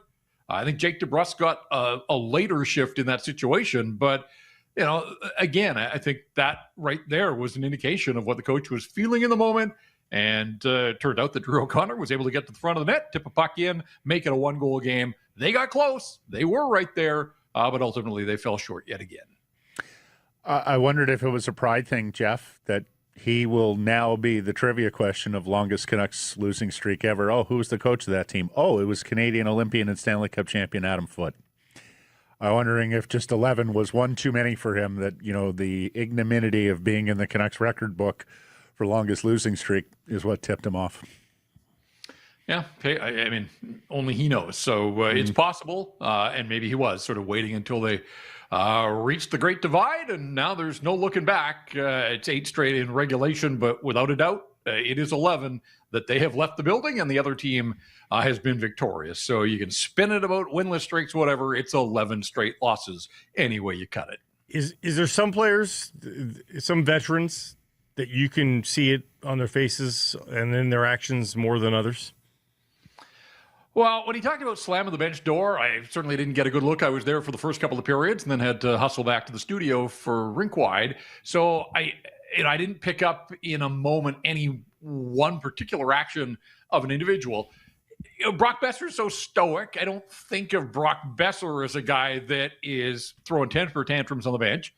Jake DeBrusk generally holds it in, although if you ask him, this is just eating him up inside. Connor Garland's a usually fiery guy, but even the fire seems to have been tamped down here a little bit, and his ice time was reduced significantly last night, and I think it was warranted. I don't think he's been particularly strong since he got back from his latest injury absence. So, those are the veterans up front. Vander Kane probably had his most emphatic night in a Vancouver Canuck uniform. So I don't think the coach was pointing at Vander Kane, the breakaway, the goal, big hit on Matthew Schaefer early in the hockey game. That line was going. Some nights maybe he'd be an easy guy to target, but I don't think he would have been included in it based on his usage and his performance last night. So I sort of come back to these 3 vets that have all struggled so mightily for so much of this season, and my hunch is that the answer lies somewhere within that pack. Yeah, it's a simple process of elimination. It's Besser, Garland, Petey, Höglander, DeBrusk up front, Roenick, Myers, Marcus Pettersson on the back end. The rest are either new guys or young guys, so it's got to come from within that 8. I'd highly doubt it's Roenick. He's having a terrific year. Myers doesn't seem to be the most demonstrative guy, so Marcus Pettersson, and then that list of veterans. Although I think you can scratch Höglander because he was pretty good last night. He got his first point of the season, and as you said, Jeff, he was out late. I wonder if the stoicism of Besser has actually just turned into nothingism of Besser. I wonder if the lack of fire, the lack of a pulse whatsoever from Brock Besser is part of the problem as well. IDGAF syndrome setting in. Yeah. Yeah, I want to give him the benefit of the doubt. It's impossible to give him the benefit of the doubt for the production on ice, but in the way that he's handled himself, and he's made himself available here a couple of times recently, and can't say that about all of them. But Yeah, I mean, we all hoped that the goal in Columbus was going to, get the pendulum moving in the other direction, and it's only been 2 games, but two pretty inauspicious games for Brock Besser. Had a chance on the power play last night, but Ilya Sorokin makes that save in his sleep, so it's not like the goaltender robbed Brock Besser of yet another goal, and obviously nobody was anywhere close to good enough on Saturday against the Edmonton Oilers. So, the bar's so low right now. Were they competitive last night? Was the first period acceptable? Yeah, sure. All those things. But it's 11 in a row, and ultimately they just find another way to lose a hockey game. So, look, I've spent a lot of time do RinkWide after every single one of these, and you wonder, what is going to be different? What's it going to take to bump this slump? And there was an opportunity last night. It was sitting there for them. They had a power play in the third period that could have tied the hockey game, and Evander Kane got the puck into the blue paint behind the goaltender, and Matthew Schaefer swooped in to make sure that it didn't cross the goal line. So there were some chances, there were opportunities, but in the end, they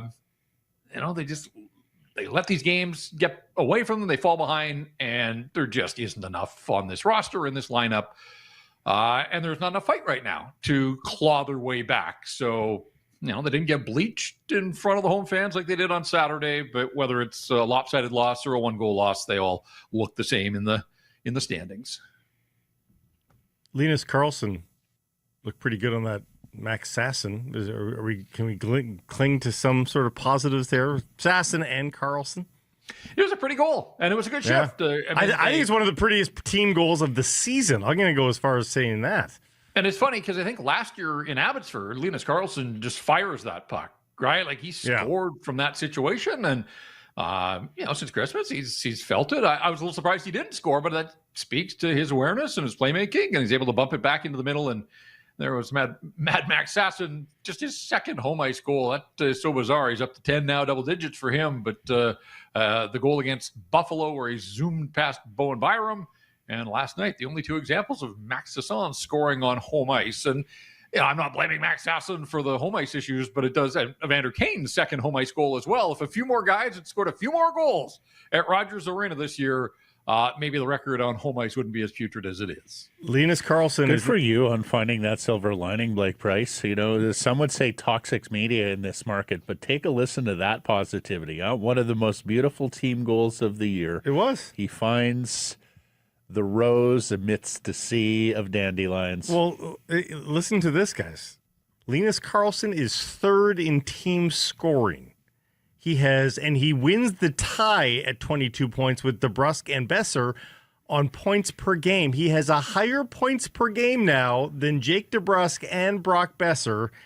Ergo, he is the 3rd leading scorer on the Vancouver Canucks. How does that strike you? He also has, I believe Art Ross tiebreaker is goals, but fair enough. I find myself, guys, in my idle moments trying to figure out, what is the leading scorer going to finish with for the Vancouver Canucks this season? Oh, my gosh. Mid-40s, maybe. And remember, last year, they didn't have a forward over 50 points. I think Besser and Garland both finished with 50 on the number. That's going to feel like an incredible season of output based on what we're seeing here. Just the way it's going, I do think we're looking at Pettersson's got 29, right? And yeah, I believe he's tracking to 53 with the remaining games possible. And Wednesday will be the 50th game of the season. And if they start to peel this thing away and it gets tougher for the Canucks to generate even more offense, they scored 3 goals. That must have felt like a bonanza to them. After getting shut out twice and being held to 1 goal in Ottawa and Columbus, they get 3 and they still can't make that matter. They got 3 goals against Ilya Sorokin, who gives up 2.5 on average. They did better than most teams around the National Hockey League against this guy, and it still didn't matter. Yeah. The other thing I wondered in terms of what spurred on Foote's comments, what you noted to us in your turnover note last night, Jeff, that these rapid-fire goals against, it was a minute 24 last night, but Montreal, it was 20 seconds apart and 38 seconds apart. Ottawa was 15 seconds apart. Edmonton, it was 30. they're right there, and then 30 seconds, 20 seconds, however many But does that seconds. go back to the Adam Foote comment? That's what I mean. Yeah. Yeah. Without a doubt. I mean, it speaks to mental toughness. It speaks to character. It speaks to awareness. We always hear about the next shift, the bump up shift, whatever, after a team scores. You can't let that happen. And yet you just list it off. I mean, that's a week that we're talking about. Mm-hmm. And there's 5 examples of it. So if it happens once or twice, maybe you just kind of sweep those ones under the rug. But when it's happening that often in a week, I think that speaks volumes about the way teams react and process and let them sort of wallow in their own pity and all those types of things. So, yeah, I mean, I think absolutely that goes back to Adam Foote's comments. All right, let's move on to the Kiefer Sherwood trade, our first opportunity to talk to you about it. Jeff, what was your evaluation of the deal? Well, and I told the story on RinkWide last night. We've all been at this a while, guys. I have seen a lot and done a lot in this business. The first time that I have ever heard of a trade in the underground parkade at Rogers Arena from the man that pulled off the trade. Jay Janauer and I pulled into the underground. They let us park underground for morning skates and practices. So we're in the parkade. And as we're just standing there catching up, Jim Rutherford rolls in. And he's got the big presidential parking spot. So we let Jim pull into his parking spot. And Jay says, I just want to talk to Jim for a sec. So Jim gets out of his car, small man, big car, and steps out. And Jay says, Jim, when are you going to start making some trades? To which Jim Rutherford looks him in the eye and says, Kiefer Sherwood to San Jose for a pair of seconds and a prospect. And we were both like, what? And he's like, yeah, just pulled it off right now. And so, sure enough, the trade was broken in the parkade at Rogers Arena. And that set off, an interesting day. Kiefer Sherwood coming out and doing the media wearing Canuck gear against the Canuck backdrop was bizarre. Kiefer Sherwood, I've got all day for. And, I mean, I think you've seen the reaction from anybody, teammates, coaches, those in the media, that he's just a good, solid human being. And man, did the Canucks get their money's worth out of him for a year and a half and to turn him into a couple of seconds. I think all things considered, it's pretty good business. It's abundantly clear that they weren't getting the first, right? Like, we can sit here and bang that drum all day. If a first had been on the table, that trade would have been consummated. And so as reports came out that the Canucks weren't able to get what they wanted, to turn it into a pair of seconds. And as much fun as San Jose has been and Macklin Celebrini, I don't know if Macklin's going to be able to drag them into the playoffs ultimately. I know they're in a divisional spot right now, but if they fall out, then that becomes a relatively high second rounder this year. I think San Jose wants to believe next year they will be a playoff team, and so maybe that 2027 second won't be as high. But all things considered, I think for me, screaming rebuild was one thing. I said that to you guys a week ago. Needed to see some action. This is the start of that action. That there's no going back now. Like, they have started to strip away, and the roster player, they just had to do that to free up a contract spot. That guy is going straight to Abbotsford, and I don't think we'll ever see him in the National Hockey League. So this is about the draft picks that they got, and under the circumstances, I think they did about as good as you could hope. Now, I've seen people cite the Tanner Jeannot example, and Tampa gave up 5 draft picks for that guy. Yeah, I think the league recognized how dumb that move was, and there wasn't a manager that was ever going to replicate it. And so Mason Marchment went for a second and a fourth. Kiefer Sherwood, a better player on a better contract. I think that's reflected in the value of that second rounder. So, markets are set, and sure, there are some outliers based on team needs and what some teams are willing to pay. But for the most part, I think this one's slotted in line with about what you would expect. And you have to remember, too, as much as people here have fallen in love with Kiefer Sherwood, you can't overvalue players.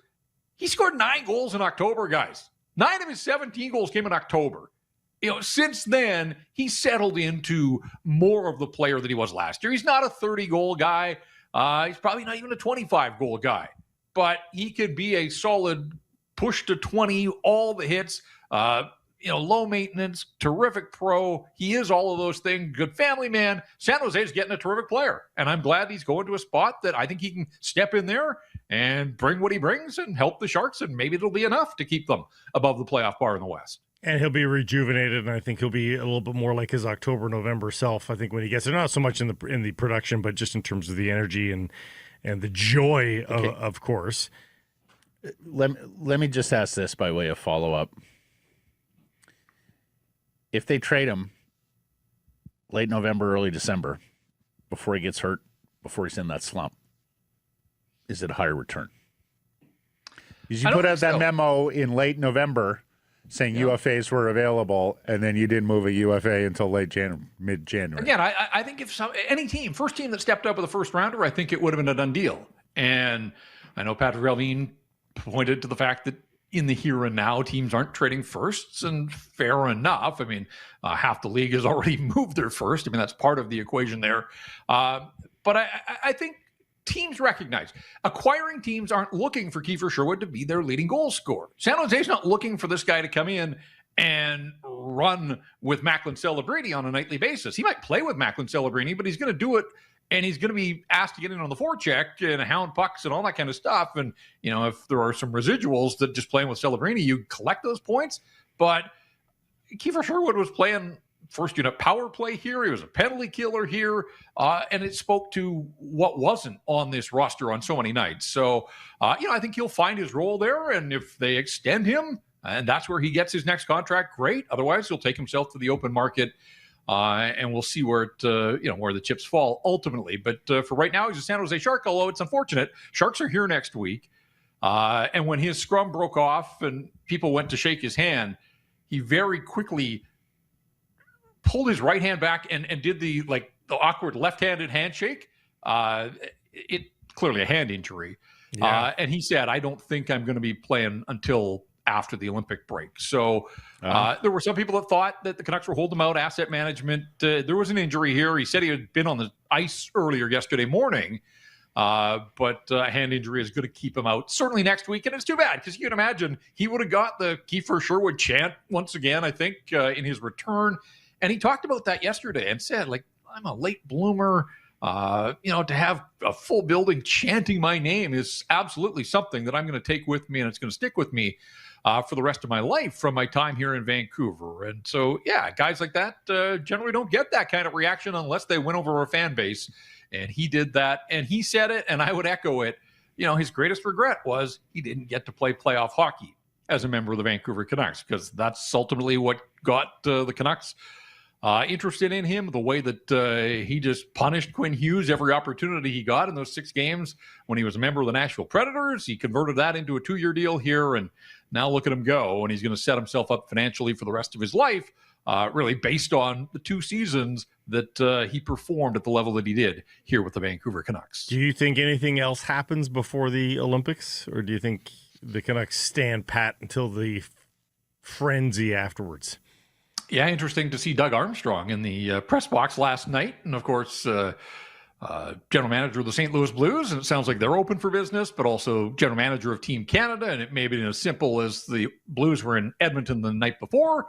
Matthew Schaefer is on that replacement list if they need to go down that road. Bo Horvat didn't play, so there were no other Canadian Olympians in the building. But I wondered, what was the nature of business for Doug Armstrong?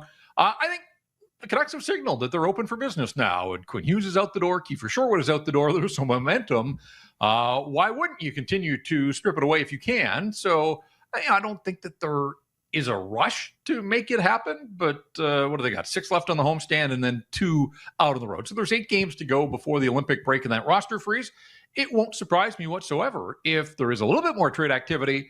And quite frankly, and I don't know what the motivation was, but that Evander Kane last night, I do think could attract some eyeballs if he can be that engaged, if he can be that physical, if he can chip in with a little bit of offense from the net front, all those types of things that have been missing from his game. So maybe he saw, hey, it worked for Kiefer Sherwood. I want to ramp things up here, and maybe I'll be the next one out the door. Who knows? Maybe he was auditioning. Absolutely. Yeah, it's possible. All right, Jeff. Well, busy week ahead every second night here, so enjoy the Canucks games to the best of your ability. Have good shows Wednesday, Friday, and we'll catch up later in the week. All right, guys. Thanks. Secured some price from the historic Wall Center in the Pacific Toyota Dealer Studio built by Arbor Leach. You're harder when you're well rested. Sheraton Vancouver Wall Center puts you minutes from the arena and miles ahead the next morning. Lock in your game day stay at wallcenter.com. I said yesterday we'd have more on this crazy turn of events for the Denver Broncos, where backup quarterback Jared Stidham, an expatriate and Raider, will start the AFC Championship game against his former mates, the New England Patriots. In his 6-year NFL career, he's played 20 games, 4 starts. He's become known as a good luck charm backup because the teams he's with, the starters have remained relatively healthy. Oh, really? So, this from Tom Pelissero. The opposite of the monkey's foot. He's the rabbit's foot. Mm-hmm. Yeah. Stidham played 1 snap this year. It was a kneel down in October.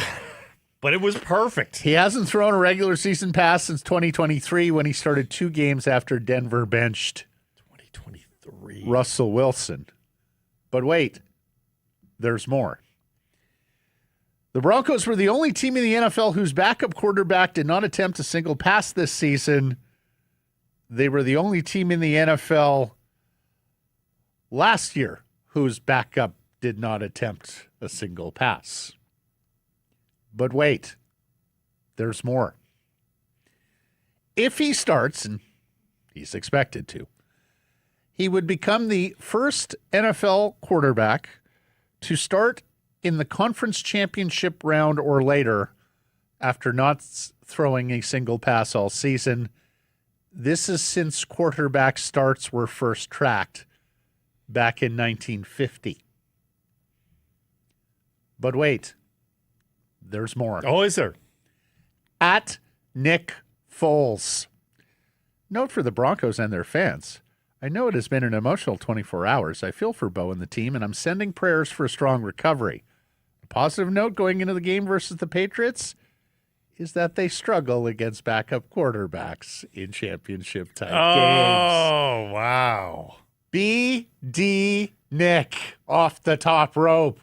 Wow. The former Eagles quarterback and Super Bowl winner as a backup for Carson Wentz. Is Nick Foles offering up his services to start this weekend? Stidham gets hurt and they win this one. You'd do worse than BDN in the Super Bowl. Can you not in the NFL hire? You can bring guys off the street and right now. play them in the Super Bowl. I covered a Patriots Super Bowl win. Want to say Super Bowl 39 in Jacksonville where they pulled or maybe it was the Eagles. One of them pulled like a tight end from off the street who hadn't played all year and was basically retired because of a spate of injuries at the position. I mean, I'd have to see the list, but I would like, is a retired great maybe better than Jared Stidham? Do you think John Elway has one more Super Bowl in him? Not that old. Not that old. What's our I don't know. What's our favorite Colts retiree doing? Philip Andrew Luck. Rivers? Andrew Luck. Oh, Andrew Luck is the general manager of Stanford football. We're looking for 2 weeks of work. It's a contract. He's a freelancer. Andrew, we're going to ask you to throw it 15 to 20 times. Yep. We're going to run the football. Just saying. 2 head coaching hirings in the National Football League as San Francisco defensive coordinator Robert Saleh gets a second chance with the big whistle, taking over the Tennessee Titans. Saleh had coached the New York Jets, and I think in retrospect it was more Jets than Saleh. He did marvelous work given all the injuries to that 49ers defense this year. Now, something to watch here. People made a big deal about that coolish handshake between Bears head coach Ben Johnson, Packers head coach Matt LaFleur following their playoff game last weekend. It's going to be interesting to see the post-game interactions between Saleh and Jacksonville head coach Liam Cohen in that AFC South division. The two had a testy exchange, had to be separated. Cohen had to be restrained during the post-game pleasantries in Santa Clara this season following the game against Jacksonville. Miami hires ex-Green Bay now, defensive coordinator Jeff Hafley. This was a very interesting hire for me. Hafley was the head coach at Boston College. He had a sub-500 record. He was kind of a canary in the mine shaft because he stepped away from the big whistle and the big payday of being an NCAA head coach to be an NFL coordinator because of all the NIL demands, Blake. He just wasn't up to the task of having to coordinate all that. Consistently go to big money alumni and ask them for more money to finance his football roster. So he opted for a quieter life as an NFL assistant. Needless to say, an NFL head coaching job is not a quieter life. And the Dolphins go from an offensive-minded head coach here in Mike McDaniel to a defensive-minded head coach in Hafley. Your vacancies now in Buffalo, Baltimore, Pittsburgh, Vegas, Arizona, and Cleveland. Indiana is a first-time champion of college football, completing a 16-0 season where they defeat the University of Miami Hurricanes in Miami last night in the college football playoff title game. Heisman Trophy winning quarterback Fernando Mendoza is likely going to be the first pick in the NFL draft in April. He was scouted personally from the sidelines last night by Raiders owners Mark Davis and Tom Brady. He becomes the first quarterback in American history to throw for 40-plus touchdowns in a season, go undefeated, and not lose a fumble, plus win the championship. No other quarterback in the NFL and NCAA Division I or NCAA Division I FCS, the second tier, had ever done that. And this was one of the most unlikely championships in North American sporting history, Blake. I want you to take a look at the graphic here. Indiana becomes the first-time winner of the college football championship since Florida in 1996. They also had the second longest preseason odds of any Big Four or major college championship since tracking began.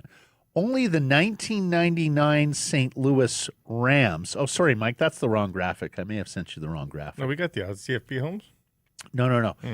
When looking across the Big Four sports and the top NCAA football and basketball, Indiana was 101 to win the championship preseason this year. Only the 99 Rams, with the then unknown quarterback Kurt Warner, were longer odds at 150 to 1 to deliver a championship. We just showed the college odds, and they were by far. And that's it. Now, this is still not Leicester in the Premiership at 5,000 to 1 for context, but yes, the college odds, and Mike, if you can bring that back up.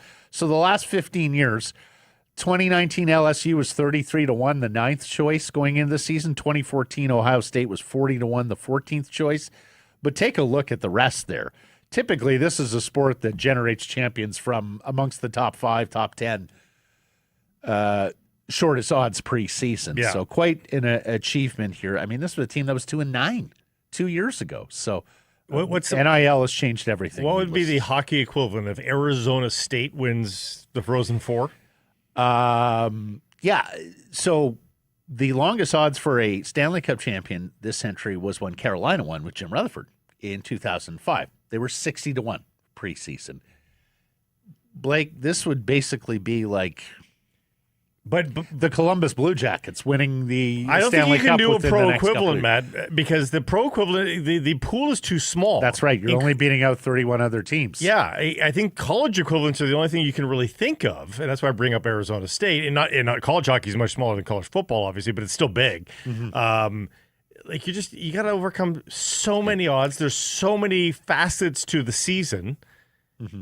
Indiana's been playing football for 120 years. Not every school has done that, but they came into this season having more losses on record than any single program in It's a Division basketball I. school. It's had a long-standing football program, but it's a basketball school. it sure has. We should give a shout-out. Like there are there are some foundational roots that probably deserve some credit to Curtis Rourke, who, is a 49er now. Yep. But the Canadian quarterback last year brought some acclaim to that program, and only they Led know them to the playoff, played on a bad knee, a torn knee. only they know how many recruits then came to the school because of that success and said, Right. hey, Indiana's a good football school right now. I'm going to go to Indiana. I mean, there may have been some of that. So, it's a small percentage, but congrats to Curtis Rourke for paving the way. Blake, their head coach, Kurt Cignetti, years ago was an assistant for Nick Saban. He left the Alabama staff because he wanted to be a head coach. And Saban said, it was last week going into the semi, said he was really surprised that he left because he left for a Division II head coaching job. He was coaching Division II football in front of like 2,500 fans 7 years ago. Yeah.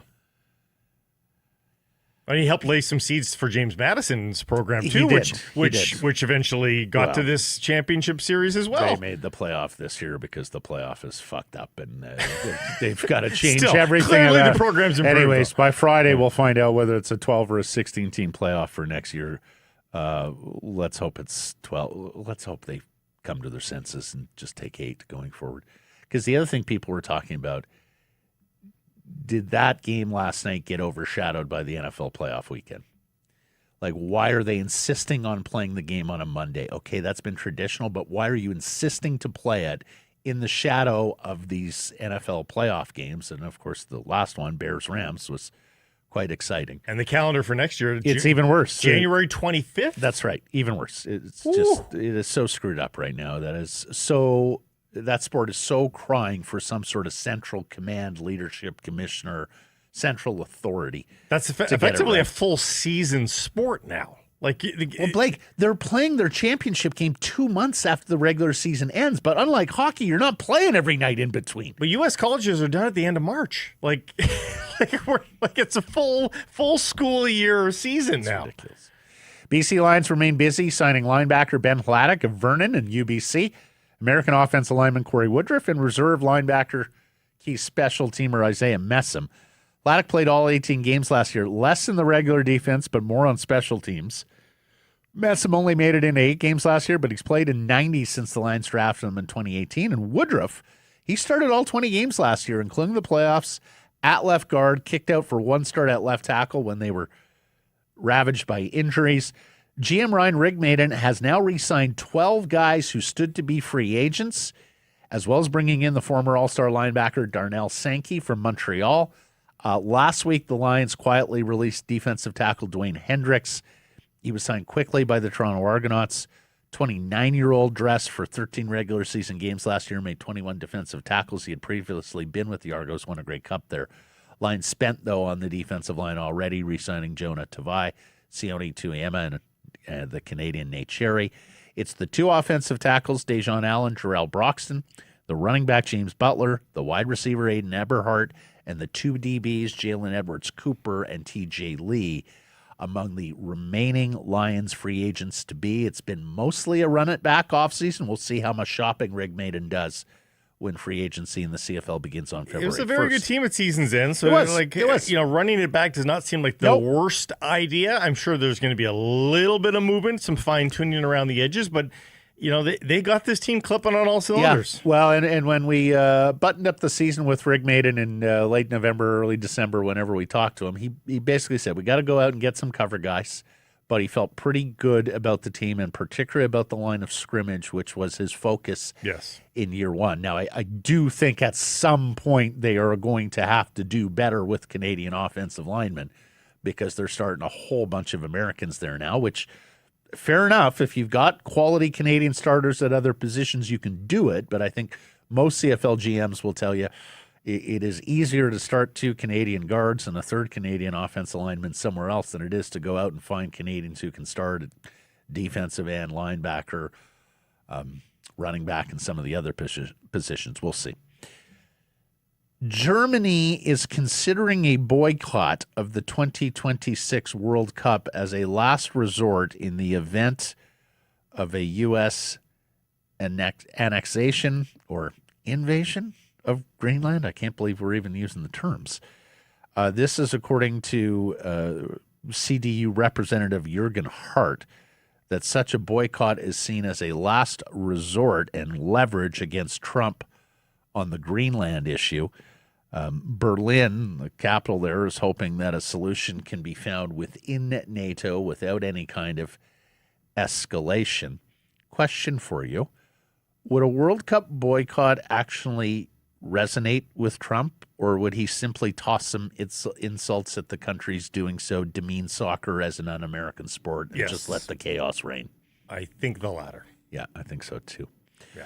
Whitecaps with a small trade. They acquire $125,000 in general allocation money and a 2027 second-round pick in the MLS Super Draft from New England in exchange for the discovery priority rights for an American midfielder named Griffin Yao, who plays in Belgium's top division. Already a mid-20s guy. I mean, if New England finds something good on them, but adding another 125 in GAM, like they've got money to pay down salaries. Here. Yeah. So you can bring somebody in, DP level player, and then pay that out with the coupons that are GAM, and all of a sudden they're not a DP. We talked about that Peruvian target that is viewed as one of the best young players in South America. He would be a U22 initiative guy if you brought him in. Yeah. And we talked about another target there yesterday as well. So yeah, Will Ferry, who's playing in the Scottish Premiership. So they and I'll give Axel a ton of credit. Like I can remember during the pandemic, I believe they were down in Utah. Were they in Utah during the pandemic? That was right at two homes, Portland and Utah. That's right. Years, That's right. But I think it was during the Utah portion of their stay. Yes, where Axel did a media roundtable with us, and he said something along the lines of, the Philadelphia Union are our model. They find players from, here, there, and everywhere. They've got a good culture. They don't have to go out and spend on the huge DPs or anything like that, and they're a competitive team. And I got to say, the Caps player recruitment and the Caps have done much better in recent seasons than previous. Remember our joke used to be the Caps used to make a huge deal about every new player they signed and they all would fall flat? That doesn't happen as much anymore. They seem to identify, recruit, and deliver better players to the Major League roster than they had in the past. If you build it, they will come, honestly. But this is the only year they build it. This is the first time that they've gone into a offseason where they can generally say, hey, we're a top-of-table MLS side. In the past, it was more mid-table stuff. No, but I think they slowly started to build a reputation of bang for the buck, and I don't mean they're getting bang for the buck. The players are getting bang for the buck. They're getting to play on a decent team with a chance. Like even under Vanny, like they were a competitive team under Vanny. They could beat you on any given day. Fair. It's been ramped up into the next group, and now by landing that big fish, the chance to play with Thomas Muller this year, you would think that both in this window and in the June window, because remember, as soon as the World Cup is over, it's going to be a sprint to the playoffs after that. That summer transfer window could be very interesting for people that say, could play with Muller and raise a trophy this year? I'll move over. Well, they also get to sell Vancouver, which on days like today. Go shoot your movies today. Mm-hmm. Golden Eyes dropped a heartbreaker in Toronto Saturday, falling 2-1 in overtime. That drops them to 3 wins, 7 losses, 1 overtime win, 2 overtime losses. They remain in last place at the PWHL, and so they're shaking things up. They made a 6-player trade with Ottawa. They've acquired 3 forwards, and they sent out 2 forwards and a defense. Now, the 3 forwards they acquired have only accounted for 8 points in a combined 38 games. The 3 players they sent out combined for 6 points in 39 games. So not exactly a high-scoring side, the Golden Eyes, nor is around the league has it been that high-scoring, at least not with these players. Golden Eyes, just 22 goals in 17 games. Now, most of the games without forward Sarah Nurse, who scored the lone marker Saturday and a return to the lineup from injury. Vancouver hosts a rematch with Toronto Thursday at the Pacific Coliseum. That is the last home game before the Olympic break. PWHL also pausing for the Olympics. Of course, a lot of their players are going as well. So this is your last chance to see them before a 5-game homestand begins at the Coliseum on March 1st. all those new players on the ice have practiced today, I think. So Tennis, where number 22 seed Leila Annie Fernandez, the Canadian, drops her first-round match down under to an Indonesian ranked 59th in the world. So she's out of the Aussie Open. Victoria Mboko is the only Canadian left on the women's side of the draw. She plays later today. Denis Shapovalov, the only Canadian male remaining in the singles draw down under. He plays former world number 3 Marin Cilic tomorrow. And if you're wondering, where's former U.S. Open champion Bianca Andreescu? she's mopping the floor with the fourth tier. She won a itty-bitty micro tournament in Bradenton, Florida on the weekend, but it was her first tournament back since October, and it was dominant. She dropped romped, yeah. just one set to take this title. I watched that Layla So match. she is trying to come back to the WTA tour. I watched that Layla match. She was absolutely dreadful in the first set. She finally was competitive in the second set that went to tiebreaker, but you got to be ready. Got to be ready. Results of yesterday's poll question, we asked you, are you disappointed in the return for Kiefer Sherwood? And as we explained yesterday, we asked that because the Canucks did soften on the price. They had been seeking a first-round pick. Yes or no? Are you disappointed? People said?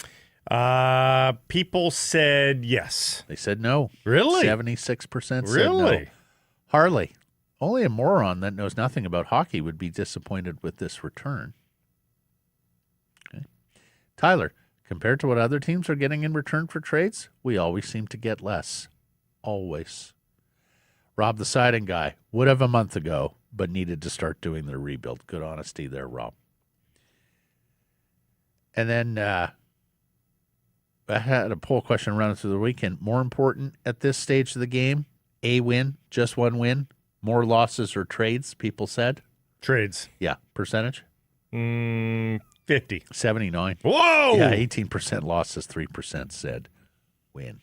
A win, a single win to break the Well, streak. people know the order of things. Yeah. The losing matters eventually, but right now they need to have draft picks so that the losing matters. You need to collect the draft picks first. Errors and omissions from yesterday's program. Elias Pettersson is back up. He had been down, but they recalled him on Sunday. Our old friend Randy Uhl checked in. Randy, formerly of Oliver. He's on the island now. He goes, Matt, kept saying that pick for San Jose would be number 49. Look, I took it from Tankathon, which updates daily, the draft order. But probably right to draw the distinction here between where you forecast these picks to land, either by points or by points percentage. So, for example, that San Jose second-round pick in this coming draft sent to the Canucks, it right now by points would be 46th or 45th if the Senators wind up forfeiting their first-rounder. By points percentage, it would be 48th or 47th if the Senators wind up forfeiting their first-round selections. So I guess one is accurate in the moment. One is more predictive based on a level number of games played if you're going points percentage. So just know there, and it will change daily. So there will be some variance there. You don't have to call us on E's and O's on where these picks are going to fall going forward. Our buddy Yerke, I told you last week I was only going to accept one submission per segment to check and balance his fastidiousness. Oh, really? Okay. This goes back to when we were talking about Las I'm Vegas against regulation. Athletics. I'm against regulation. Las Vegas A's. Fair enough. Until you have the chamber, and until you pass legislation on that. There's checks and balances on this table too, Oh, man. yeah. Yes. He tells me that I used trade. I used the different IP categories a little too interchangeably. Trademark, copyright, patent. It is, of course, in this case, the trademark of the Las Vegas Athletics, Las Vegas A's, which is not held by that fan group, much as they try to pretend that they held it. Okay. Okay. There you go, Yerke. We got you in. Quota hit. Thanks for joining us Exactly. Thanks for joining us, everybody. Appreciate you spending some time connecting with the program. Please do subscribe to all our assorted channels, YouTube, wherever you get your podcasts. Costs you nothing, for free. Follow on social, X, Insta, Facebook, TikTok, YouTube, Blue Sky, live on many of those platforms, noon Pacific time. And, of course, please do support the community sponsors you hear us talking about. They make our world go round. And keep it local.